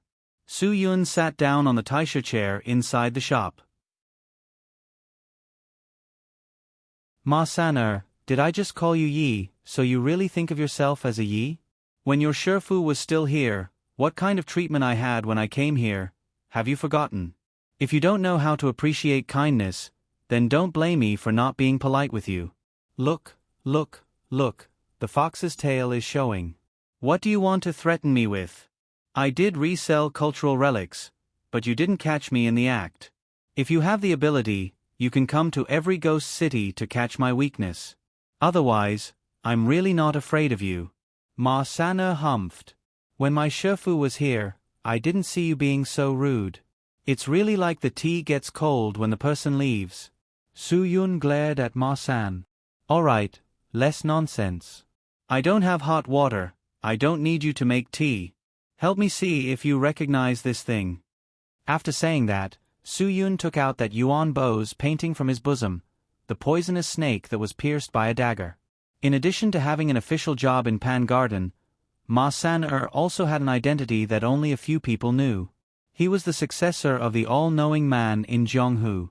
The person that Su Yun first met was not Ma San but his Shifu, the previous generation's all-knowing man in Zhonghu. About 2 years ago, Ma San's Shifu passed away due to illness, and Ma San officially took over. As for how they knew about the world, Su Yun really couldn't figure it out. Maybe they were really proficient in astronomy and geography, and could calculate a lot of things. In any case, Su Yun was very confident in their erudition. It seemed that in this world, there was nothing that they didn't know. So when he saw this rare team picture, Su Yun's first thought was to look for Ma San. The reason why Su Yun didn't come yesterday was because he knew that Ma San could only appear in Pan Garden Ghost City, and Pan Garden Ghost City only opened on Saturday and Sunday from 4 a.m. to 8 a.m. This was the reason why Su Yun rushed to Pan Garden Ghost City early in the morning. Ma San stared at the picture that Su Yun took out for a long time, touched his chin, and said to himself, "You drew this? Oh, not bad, your drawing skill is not bad. Don't learn from other stars, don't play dumb, do you know or don't you? Su Yun said. Ma Saner laughed. Do you think I know or don't know? I'm afraid that I don't know whether you have taken over Sky Entertainment Group or not, but there is nothing that I don't know. Su Yun, don't tell me you forgot the rule of asking me questions? Su Yun spread his hands. I definitely don't have money, don't even think about it. Tell me, what do you want me to do? I'll do it. But I only have one condition. I owe you first, I'm a man of my word. First, tell me who these people are. I knew you would do this again, words without proof. Let's make a contract. Ma Saner said, since you don't have money and still want to ask questions, then promise me, when you take over Sky Entertainment Group, you will also package me, push me, Ma Saner, into an international superstar, and make a few blockbuster Hollywood movies. What do you think? Su Yun couldn't hold back, he laughed until his stomach hurt. Ma Saner, what is in your head? What are you thinking? Ma San glared at him and pushed the paper with Yuenbua's drawing in front of Su Yun. Forget it, just pretend I didn't say anything. You can go. You can't afford the money, you can't do anything for me, and you still want to ask me questions? Do you really think I, Ma Saner, am not the true successor of the all-knowing man in ganghood? Su Yun quickly stopped laughing. Okay, I promise, I will definitely find a chance to make you a superstar in Sky Entertainment Group, okay? I can't guarantee that you'll be a Hollywood superstar, you can't rely on the company to make that happen, you have to have the ability. Look at the international superstars. Which one of them isn't an actor? It doesn't matter if you become an international superstar or not, you have to promise me at least a movie or an album. Ma Saner made the biggest concession. I don't care, you have to promise me, that's the most basic thing. Deal. Su Yun only wanted an answer now, of course, he was straightforward. Ma Saner quickly took out a piece of paper and scribbled, you sign first, I'll write a contract, then I won't be afraid of you going back on your word in the future. Su Yun swung the pen and signed his name. Do you think I, Su Yun, am the kind of person who doesn't keep his word? You're really looking down on people from a crack in the door. Seeing Su Yun sign his name, Ma Saner proudly put away the contract. His expression was absolutely satisfied, as if he had already become the #1 superstar in Huaxia. Su Yun really didn't know where his confidence came from. How about it, are you satisfied? Su Yun, can you tell me now? Ma Saner put away his complacent expression. How did you provoke this group of people? You have 100,000 whys? It was Su Yun's turn to be impatient. I've already promised you that you want to be a superstar, and you're still not done, are you? Forget it, you really don't know how to be a good person. Ma Saner said, this is the symbol of the Viper Expedition Team. This expedition team is a small team under a multinational group. Nominally, they do exploration and archaeology, but in fact, they are a group of special mercenaries. Among them, there are history fanatics, tomb robbers, and fighting experts. Anyway, there are more than 20 people in this team, and each of them has their own strengths. If there's one thing this group of people has in common, it's that they have no humanity. As long as it's something that benefits them, they will do anything. After that, Ma Saner shrugged his shoulders. I've said what I should say. You didn't ask so much at first. I said so much for the sake of old acquaintances. How about it, is it enough? Then do you know where they are now? Su Yun continued. Ma Saner frowned. Su Yun, I'm reminding you as a friend that some people are better not to provoke.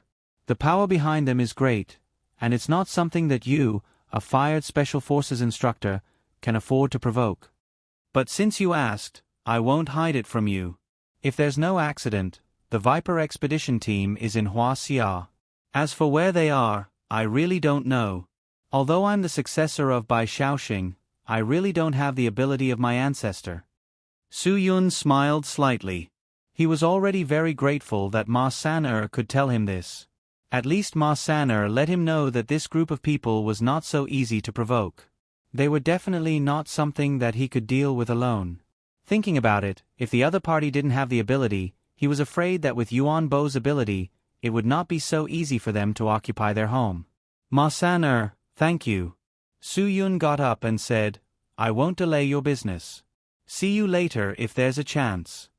I don't have any business to do now, so I won't delay it.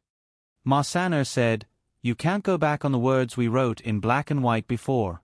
Later, you also remind that white Mei Zhu Yeqing that he's ready to promote me, a newcomer. I may not have much hope if I walk the idle path like this, so I'd better walk the strength path. Su-yun nodded, then shook his head. I don't think the strength path suits you. I'd better recommend you walk the strength path. Talk to you later.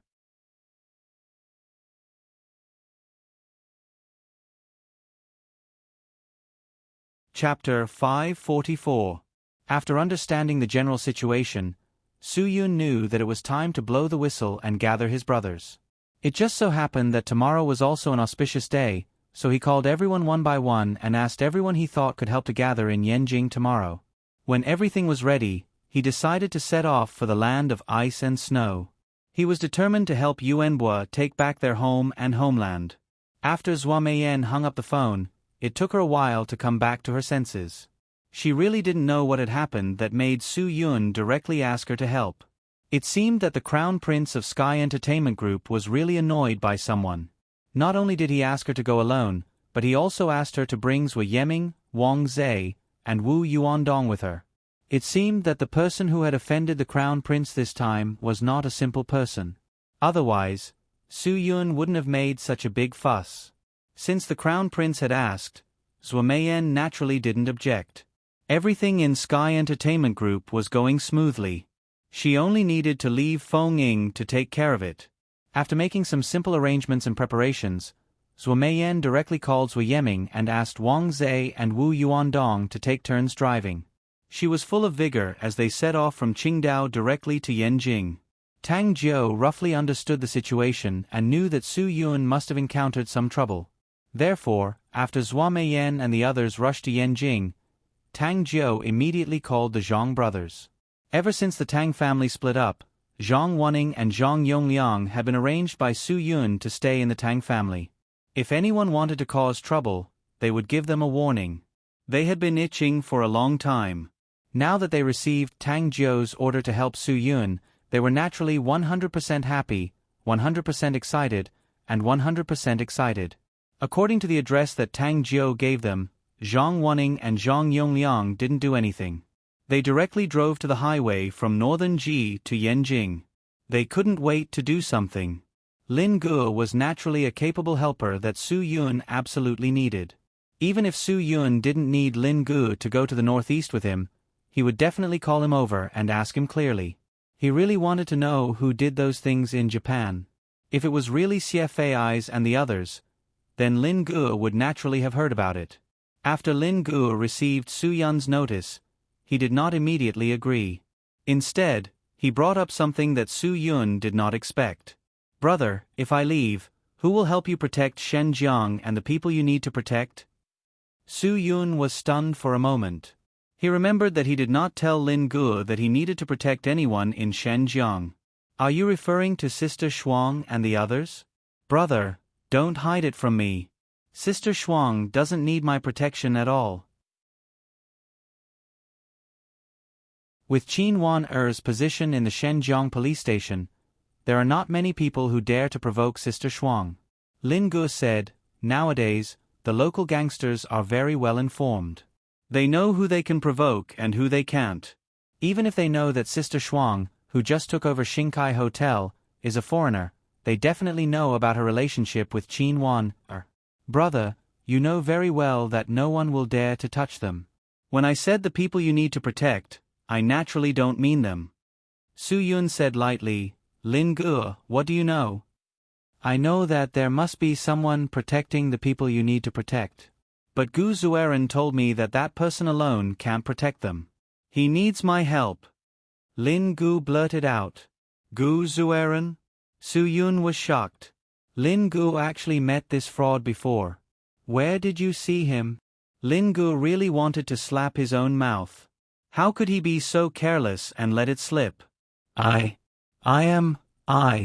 Originally, Gu Zueran didn't let me tell you. He was afraid that you would find trouble with him. He said that he calculated that something would happen to you in Shenzhen. He also calculated that I would meet you in Shenzhen. Therefore, he found me in Shenzhen and told me to stay in Shenzhen. He said that the people here must have a use for me. He said that according to the celestial bodies, there is someone you need to protect in Shenzhen. That person will be in trouble soon, and you can't be in Shenzhen. Therefore, I must stay to help that person. I asked him if that person was Sister Shuang. He said no, that it was a child. Su Yun frowned. Although Gu Zueren's words were extremely strange, he still didn't want to believe it. You still believe that fraud's words? When I went on that mission that year, what did he calculate? He said that if I went out that day, it would be a great victory. But in the end, I led the team and got trapped. Later, my brother died. You tell that fraud to be careful not to let me see him. Wait, how do you know him? I've known him for a long time. Lin Gu said. Gu Zueren is known as the divine mathematician. He rarely makes mistakes. You must have had a special reason that time. He told me that he let you down and didn't dare to see you. It was that mistake that he didn't calculate that the higher-ups of the police would betray you. He wanted to help you for so many years, but he didn't dare to see you. That's why he found me this time and asked me to stay in Shenzhen to help you. Otherwise, I would have gone to Dongying with my martial brother. Wait, this jump in thinking is too fast. Su Yun was a bit confused. You mean CFAI's is really in Dongying? Lin Gu wanted to twitch his mouth again. This was what the old man personally told him not to say. Gu, just pretend I didn't say anything. I really can't say anything. How about this? I've already explained to my master that I have to stay in Shenzhen to help you, so I have to stay here. Su Yun shook his head helplessly. Just because you met that fraud Gu Zueren and he told you to stay in Shenzhen, you'll stay in Shenzhen? Is staying in Shenzhen helping me? I need your help now, so I called you. I don't need your help in Shenzhen. I want you to come to Yanjing. Don't you understand? Lin Gu laughed dryly. You really want me to go to Yanjing? You don't need me to stay in Shenzhen to take care of it? Do you believe me or that fraud? Su Yun said sternly. He once swore that he would never believe those glib fortune-tellers again. Because even the divine mathematician Gu Zueren didn't predict that he would be betrayed during that mission and lose his best brother because of that betrayal. So now that he heard about the divine mathematician Gu Zueren, Su Yun felt a headache coming on. Even if Gu Zueren was recognized as the world's #1 divine mathematician, he would never believe anything he said. Today, when Lin Gu suddenly mentioned Gu Zueren, it indeed made Su Yun's heart waver. But in the end, he still refused to believe Gu Zueren's words. If Lin Gu had to choose between Su Yun and Gu Zueren, then he would still choose to listen to Su Yun. Gu, I understand. I'll immediately buy the fastest flight. After hanging up the phone, Su Yun's mind was in a mess. When he couldn't sit still anymore, he couldn't help but call Cho Yun. He didn't know why, but Gu Zueren's words made him restless. What's wrong? What happened? After Cho Yun came to school to accompany the students, she could only go home once a month, just like Guagua. So ever since she came to school, she hadn't been home. Moreover, she wasn't a talkative person, so she didn't call RuanQingshuang. Usually, it was Guagua who called RuanQingshuang every few days to report the situation at school. You haven't felt anything strange recently, have you? Su Yun, how are you and Guagua at school? Are you okay? Cho Yun smiled. Su Yun's concern touched her. Guagua and I are fine. Nothing happened. Guagua's ability to adapt is stronger, so even if she stays at school for a long time, she's not uncomfortable.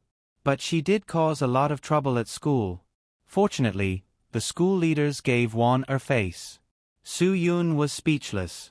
That little girl really made people worry. Forget it.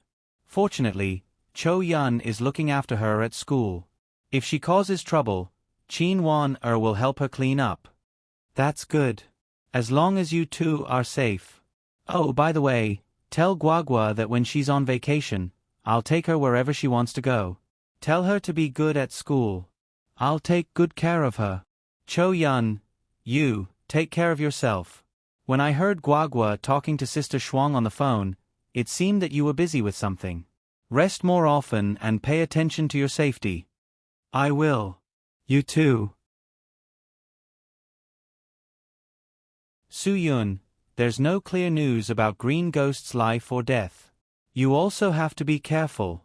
No one doesn't want to know Guagua's big secret, so you can't let your guard down at any time. Guagua's vacation is coming soon. You have to work hard for a few more days. Cho Yun nodded. There's still a week before the vacation. Taking care of Guagua is what I should do. Don't worry, I won't let anything happen to Guagua. I believe in you. After hanging up the phone, Su Yun's heart calmed down. At least he could be sure that Cho Yun and Guagua were safe at school at this moment. He believed that no matter how crazy a person was, they wouldn't rashly go to the school to cause trouble. Once the matter alarmed the whole society and the government, there was only one way out, no matter how strong the person's backing was. As long as Guagua and Cho Yun were still at school, Su Yun could rest assured. Su Yun said to himself, Gu Zueran, if you continue to talk nonsense, I won't be polite to you. I want to protect someone. Even if Lin Gu isn't there, there's still someone who can protect her. You don't need to worry. You should worry about yourself. It's best if you calculate when you'll meet me. At that time, I'll settle the old score with you. Even if Su Yun knew very well that the accident had nothing to do with Gu Zueran, everything Gu Zueran calculated before was quite accurate.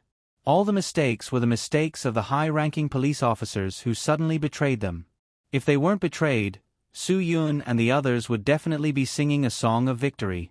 Perhaps it was because that failure had caused Su Yun to lose too much, and the blow to him was too great that he had mercilessly fallen out with Gu Zueran.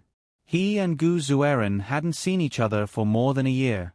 Perhaps when they met again, Su Yun really didn't have so much resentment. After all, everything would fade with time and fade away with time. After all, that incident wasn't Gu Zueran's fault. Su Yun was angry because he had nowhere to vent.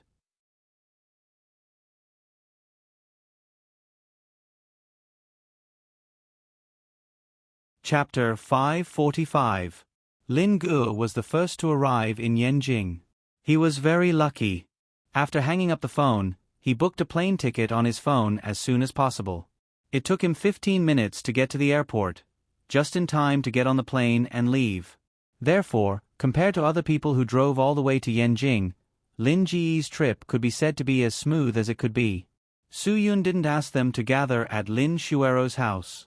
He was worried that too many people would talk and say the wrong thing. Moreover, Zhua Meiyan was not easy to deal with. If Lin Shuero was pissed off at her master's house, Su Yun would be lifting a rock and smashing it on his own feet. Therefore, he simply used Yuan Bo's rented house as the meeting place. This way, he could avoid a lot of trouble.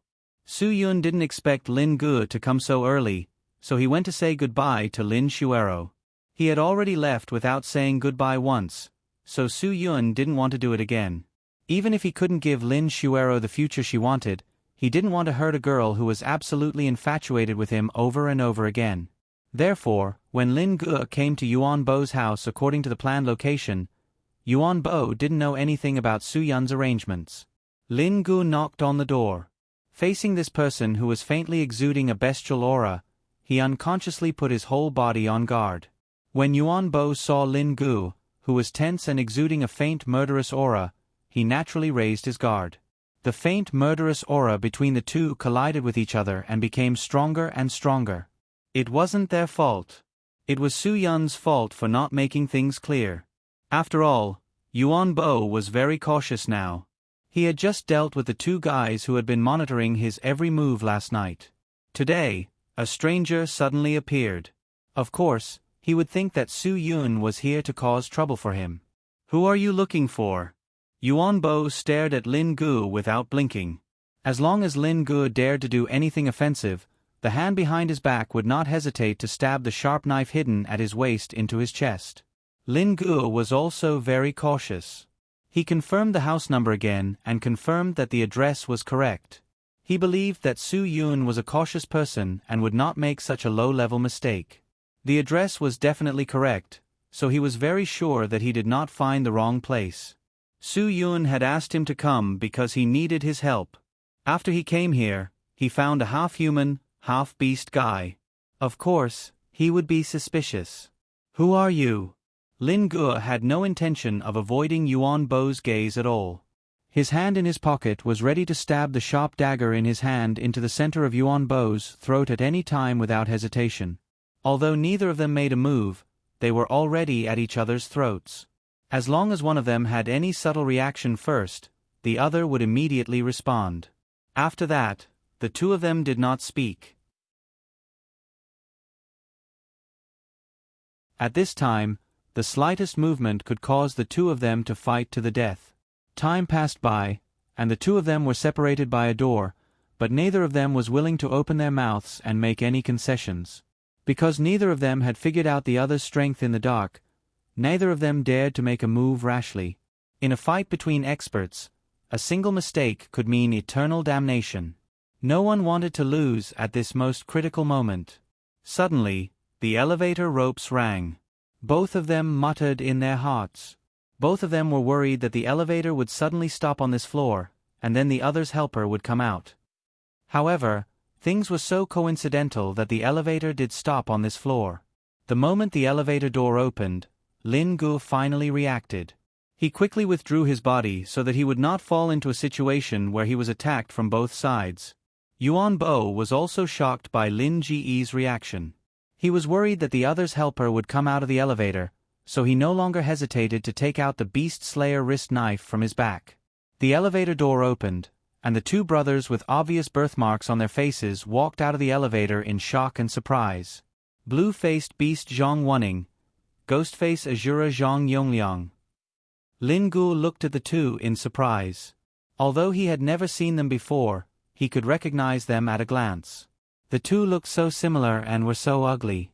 One had a blue birthmark, the other a red birthmark. Who else could they be but the Zhang brothers? Zhang Wuning said in surprise, "Who are you?" Seeing that the other party recognized them, he immediately became vigilant. The other party's aura was very strong. It was obvious that he was not an ordinary expert. "Why are you here?" The sense of crisis in Yuan Bo's heart became even more serious. He was worried that the other party had arranged for someone to deal with him. "Who are you?" Zhang Yongliang looked at Yuan Bo in the room and quickly got into a battle-ready posture. "What are you doing?" The four of them formed a tripartite situation. No one trusted the other. Everyone had their own scruples and worries. But none of them understood what was going on. Now, they hoped that Su Yun would come out and explain to them what was going on. However, Su Yun was now explaining to Lin Xuero why he had to leave for a while. Perhaps it was because Su Yun's sudden disappearance last time had completely frightened Lin Xuero, so Lin Xuero was somewhat worried about Su Yun's request to leave for a while. But Lin Xuero knew very well that Su Yun was definitely not someone she could tie to her side. Rather than not agree and force him to disappear, it was better to agree. At least this way, he would not be afraid to appear in front of her because of this reason in the future. Lin Xuero, who was enlightened, gently agreed to Su Yun, but she put forward a condition, which was to let Su Yun accompany her to the amusement park before leaving. Su Yun had always felt guilty about Lin Xuero, so he naturally agreed to Lin Xuero's request without hesitation and immediately took her to the amusement park. After all, the others would arrive in Yanjing in a few hours. Su Yun took Lin Xuero to play the drop tower, the Ferris wheel, the pirate ship, the hurricane flying chair, the roller coaster, the transparent bridge. Lin Xuero, who had always been timid, played all the things she did not dare to play with the company of Su Yun. By the time Su Yun and Lin Xuero came out of the amusement park, it was already 5 o'clock in the afternoon. Su Yun accompanied Lin Xuero to eat Pizza Hut before saying that he would take her home.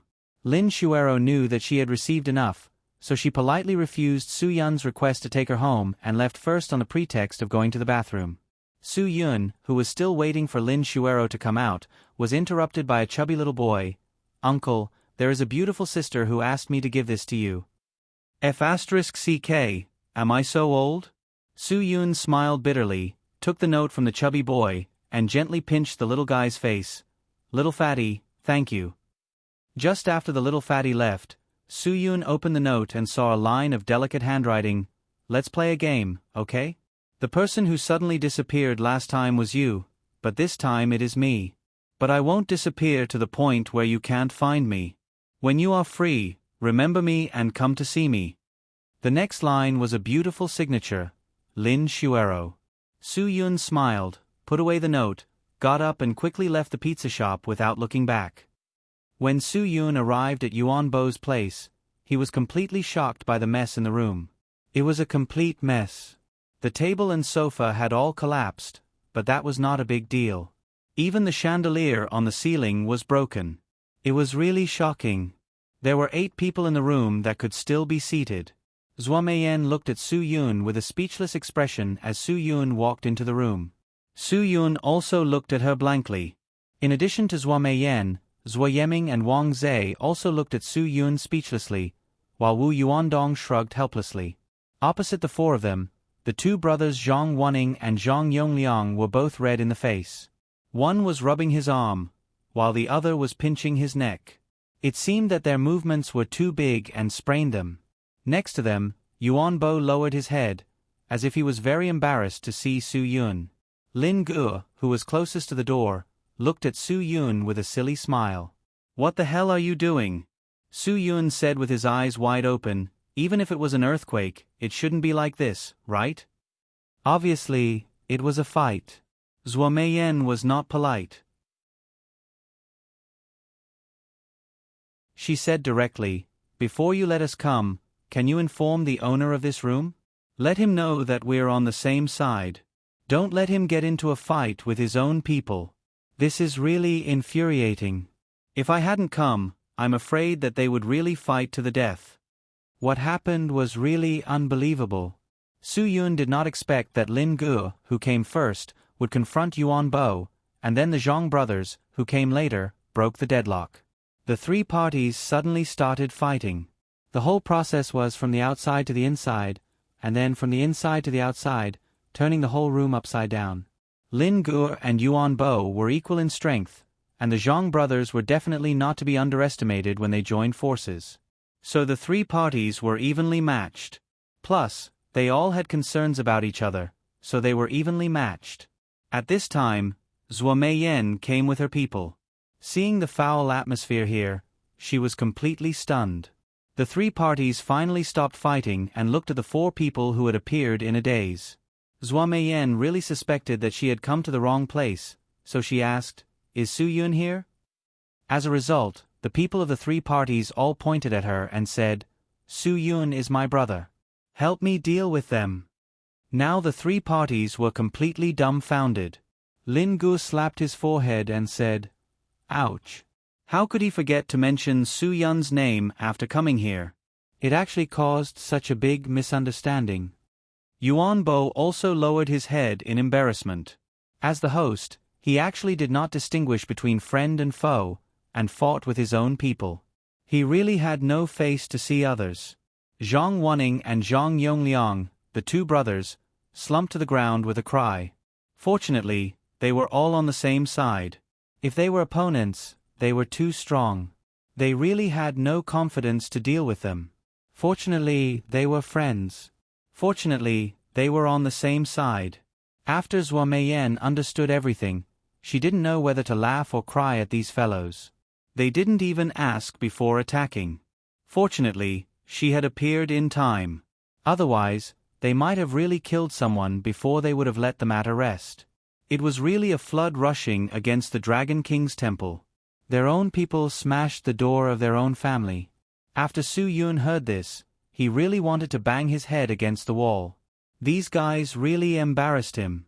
But then again, this was also his fault. He told Yuan Bo to be careful of someone secretly dealing with him, and he also told Lin Ge and the others to help him. It was very likely that the 2 parties would meet and cause a misunderstanding.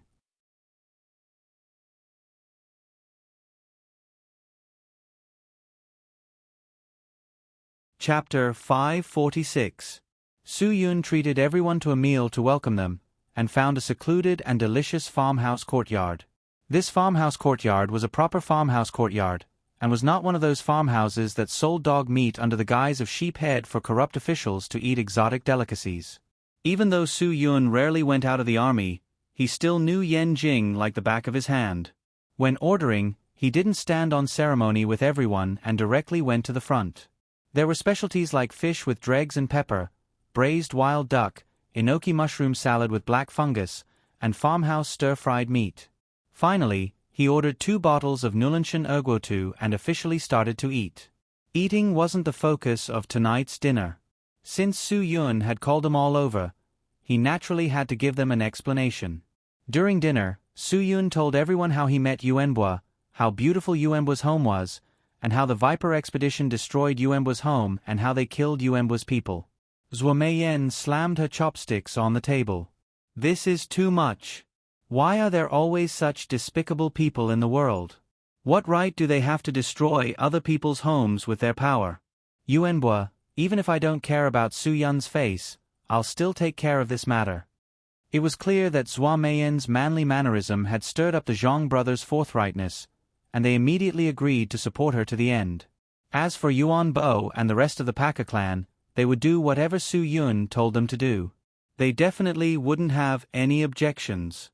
Lin Gu smiled and said, "Brother, I finally understand why you asked me to come here. I really need to teach them a lesson about this matter and make them remember. I've heard the old man mention the Viper expedition once before. This isn't the first time they've come to Huaxia to cause trouble. Back then, an ancient tomb in Jianghuai's old Botzi mountain was also dug up by this group of bastards. Fortunately, they were discovered by Wei Yishan's subordinates. Wei Yishan brought people to deal with them in old Botzi mountain for a week before they were completely defeated. As for Wei Yishan, he also suffered a heavy blow. If it wasn't for his modesty all these years and the support he received, I'm afraid his position as the overlord of Jianghuai would have been shaken." Su Yun had only heard that Wei Yishan was severely injured in a fight and almost lost the title of Jianghuai Giant. He didn't expect that it was actually the group of people from the Viper expedition. He didn't expect that Lin Gu, this brat, knew so much. "Who did you hear this from?" At that time, after the Viper expedition was forced to leave the country, they had always harbored a grudge in their hearts. They had once offered a high price to my senior brother, Xie Fei's, to take care of Wei Yishan. But after my senior brother learned about this matter, not only did he not agree with them, he even tore up the check in front of everyone. The other party felt like they had been slapped in the face. After that, they even found someone to cause trouble for my senior brother. Lin Gu didn't hear this from hearsay, so it was 100% credible. Zhuo Meiyan and the others were dumbfounded. They stared at Lin Gu with their eyes wide open. They didn't expect this young guy to be the junior brother of the famous Killer Q, Xie Fei's. So, this guy's master was the old man, the evil god. In an instant, the whole atmosphere seemed to have frozen. Even Zhuo Meiyan didn't expect this guy to have such a strong background. One must know that the evil god's name was definitely not weaker than Zhang Taisui and the others. He was also a senior-level master. "Su Yun, you haven't introduced him yet." Zhuo Meiyan said, "Since we are going to work together now, we should at least get to know each other, right?" Su Yun patted his head. He was so focused on talking about Yuan Bo that he didn't have time to properly introduce himself to everyone. "Okay, I don't need to say more about Yuan Bo. Since you all know each other, I'll start with my little brother, Lin Gu. He is the last disciple of the King of Killers, the evil god. He has been following me around since he was 5 years old. We haven't seen each other for 10 years now." Lin Gu grinned as a greeting to everyone. The 2 brothers, Zhang Wanning and Zhang Yongliang, swallowed their saliva. No wonder this guy was so powerful when they fought just now. It turned out that he was the last disciple of the evil god. They were afraid that he was holding back just now. Otherwise, they would have been defeated long ago. This was definitely not someone they could offend. Not to mention that he and Su Yun were childhood friends who grew up together. Just based on the name of his master, the evil god, they couldn't afford to offend him. Little brother, please don't take offense to what happened just now. We were just doing it for Brother Yun. He he. Zhang Yongliang laughed and said, misunderstanding, just a misunderstanding. You two don't need to be so pretentious. My brother, Lin Gu, is not the kind of person who holds grudges. Su Yun, even if he doesn't like you, he will never ask his master to help him. You don't need to worry about the evil god causing you trouble. Let me introduce the two of you. As he spoke, Su Yun pointed to Zhang Wanning, who had a blue birthmark on his face, and said, he is the famous green-faced beast, Zhang Wanning. I don't need to say more about his deeds. Everyone is in contact with the underground world, so you must have heard of him. Zhuo Yeming clicked his tongue. If Su Yun hadn't said it, he wouldn't have believed that this vicious person in the underground world would be so obedient in front of Su Yun. Su Yun continued to point to Zhang Yongliang, who had a red birthmark on his face, and said, he is Zhang Wanning's younger brother, ghost-faced Azura Zhang Yongliang. The Zhang brothers stood up and bowed to everyone present, saying, we are indebted to Brother Yun for taking care of us. Brother Yun is our benefactor. We will do whatever he says without any objections. You are all Brother Yun's friends, so don't treat us as outsiders. If you need anything, just tell us directly. Zhuo Meiyan wouldn't be polite with them. She knocked on the cup on the table and said, then pour a cup of water for your sister-in-law. Let me introduce myself. Sister-in-law? Hearing this, Zhang Yongliang hurriedly got up and poured tea for Zhuo Meiyan. My surname is Zhuo, and my name is Meiyan. I am from Jibei City, Jiangbei Province. Many people call me White Lips Bamboo Leaf Green. In fact, I am not that vicious. Zhuo Meiyan said faintly, a few years ago, Su Yun saved me and entrusted me to my master, who is his godfather, Zhang Yizhi. So if there was no Su Yun, there would be no Zhuo Meiyan today. I am his woman. Whatever he says, I will naturally not have any objections. Su Yun was really speechless. Just introduce yourself, why did you have to make it so clear? Moreover, whether or not she had done it properly, she had already given herself the title of his woman. How could he endure this? Phew, since my sister has said so, then I will not be polite and introduce myself. Zhuo Yeming stood up and said, my name is Zhuo Yeming. Perhaps because of my sister, my friends in the underground world have given me the nickname of Cobra. If my sister is Brother Yun's woman, then Brother Yun is my brother-in-law, and I am my brother-in-law's brother-in-law. If my brother-in-law says something, then my brother-in-law will naturally obey. Su Yun glared at Zhuo Yeming and said, what nonsense are you talking about? Sit down. Zhuo Yeming stuck out his tongue and sat down. Only then did Su Yun point to Wang Zhe and said, this is Wang Zhe, also known as the Big Blade Rakshasa that we all know. In the past year, he has disappeared from the underground world because he followed Zhuo Meiyan. Speaking of strength, he is also a first-class master. Since Wang Zhe followed Zhuo Meiyan, he had restrained himself a lot. He no longer had the sharp edge that he used to have. Even his big blade had not been used for a long time. And today, when Su Yun summoned him, he brought his treasure again, the ghost-face Rakshasa blade. In the end, only Wu Yuandong was left. Wu Yuandong smiled and said to everyone, I will also introduce myself. My name is Wu Yuandong, Chief's driver. I am indebted to Brother Su Yun for thinking so highly of me. Such a big event also brought me along. Hee, I only hope that I will not be a burden to everyone. Brother Dong, you don't have to be so humble. Su Yun suddenly said, although I don't know why you are hiding your identity, I know that you are not just a second-class master. If I'm not wrong, your strength is probably one level higher than Chief's was. What? Zhuo Meiyan and the rest stared with their eyes wide open. After all, Zhuo Meiyan was a true first-rate expert, a peak ninth-order expert. If Wu Yuandong was a level higher than her, then he must have broken through the first-rate realm. It must be known that in this entire room, only Su Yun and Lin Ge could reach the realm of super experts. Even Yuan Bo, whose physique had reached such an abnormal level, was at most at the bottleneck between a first-rate ninth-step expert and a super-expert. Although the others had reached the first-class master realm, the weaker ones were only at the 5th level of the first-class first level. Now that a super-expert had suddenly appeared, it was really shocking. Zhua Meiyan was the most incredulous, because Wu Yuandong was her driver. If he was a supermaster, how could he be satisfied with being a driver for such a small amount of money? If he proved that he was a supermaster, then his treatment would definitely be much better than that of Big Blade Rakshasa Wang Zhe. And now he was only taking 1/10 of Wang Zhe's money. Su Yun, what nonsense are you talking about?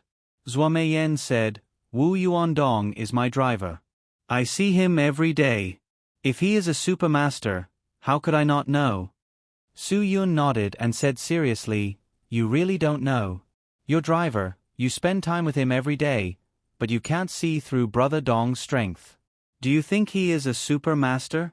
Hee, if he is really only a second-class master, do you think I would let you bring him here? Do you think I would let my brother die? Su Yun's words made Zhua Meiyan completely speechless. That's right, everyone here was a first-class master. If they went to that kind of place to deal with a group of vicious people, a second-class master could only be cannon fodder. Could it be that Su Yun was telling the truth? Was Wu Yuandong really a supermaster? Zhua Meiyan really couldn't accept this answer. She looked at Wu Yuandong with wide eyes. Wu Yuandong, Su Yun can't be serious, right? Who the hell are you? Wu Yuandong didn't know how to explain for a moment, but Su Yun had already pointed out the matter, so he knew that he shouldn't hide it anymore.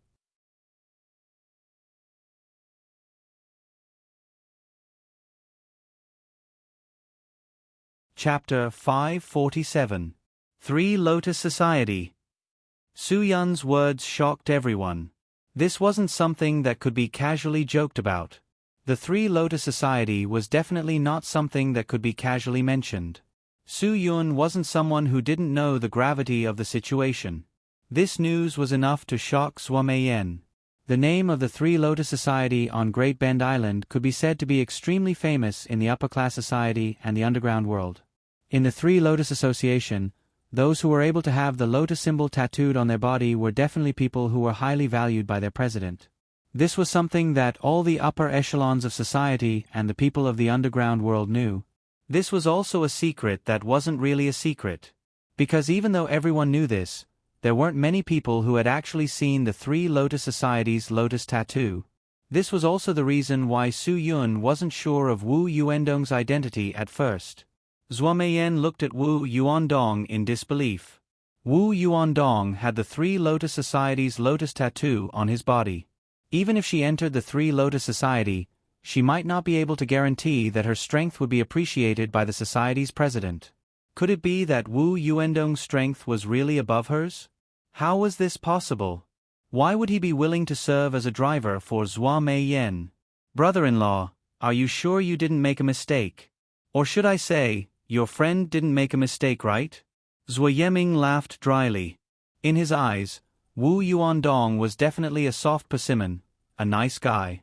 Saying that this kind of person was from the Three Lotus Society was as unbelievable as saying that he, Zhua Yeming, was a representative of the National People's Congress. Su Yun saw that Wu Yuandong still didn't admit it, so he replied faintly, I believe that I remembered correctly. If you let me draw that tattoo again, I can draw it out clearly. If you think I made a mistake, then unless you think that the 55th generation of the all-knowing man in ganghood made a mistake.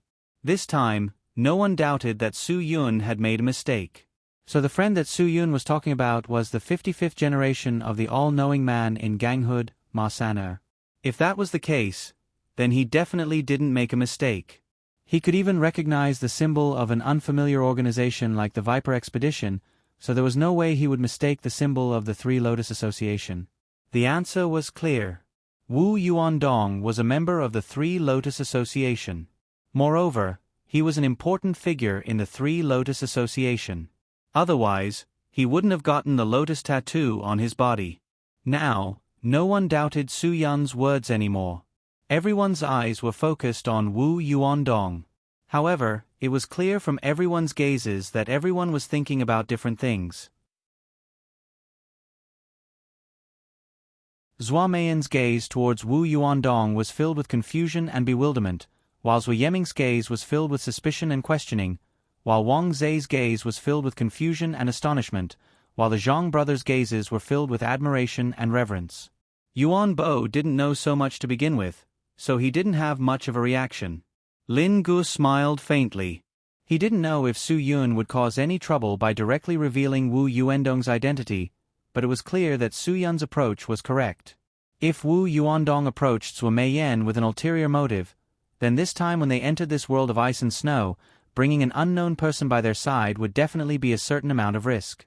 Now that things were out in the open, not only would Zhou Meiyan be mentally prepared, but it would also let Wu Yuandong know that lying to her wasn't a long-term solution. If anything happened to Wu Yuandong, it would be better to deal with it as soon as possible. Wu Yuandong, what is your motive? Zhou Yeming could no longer suppress his suspicions. He slammed the table and stood up to question Wu Yuandong. Even if he knew that Wu Yuandong was a member of the Three Lotus Association, he had nothing to be afraid of. After all, they had the advantage in numbers. Even if Wu Yuandong was a super expert of the Three Lotus Association, he would still be no match for them. Wu Yuandong shook his head helplessly. He smiled faintly and glanced at Su Yun. Brother Su Yun, you really are a cautious person. Revealing my identity before we go can be considered as giving everyone an explanation. You're right, the tattoo on my right shoulder is indeed a symbol of my identity given by the leader of the Three Lotus Association. Even though everyone had already believed Su Yun's words, now that Wu Yuandong had personally admitted it, they couldn't help but be surprised. The people of the Three Lotus Society had always been developing on Great Bend Island and had never interfered with the power struggles of the Chinese mainland. Now that the Three Lotus Society had appeared, could it be that they also wanted to take a share of the Chinese mainland's power?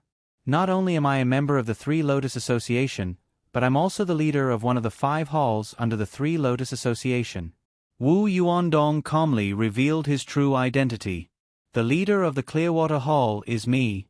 This caused another uproar. The leader of the Clearwater Hall. One had to know that Wu Yuandong's status on Taiwan Island was only second to one person and above everyone else. In the entire Taiwan Island, the Three Lotus Association's power covered the sky with one hand. The leader of the Three Lotus Association was the leader of the Crimson Gold Hall, the Ancient Wood Hall, the Clearwater Hall, the Fiery Hall, and the Deep Earth Hall. They didn't expect Wu Yuandong's status in the Three Lotus Association to be so high. However, the more it was like this, the harder it was for them to understand. Why would the leader of the Clearwater Hall come to Huaxia to be a chauffeur for the Sky Entertainment Group's president Zhua? This wasn't a question of a waste of talent. It was like using a cannon to kill a mosquito. The leader of the Clearwater Hall.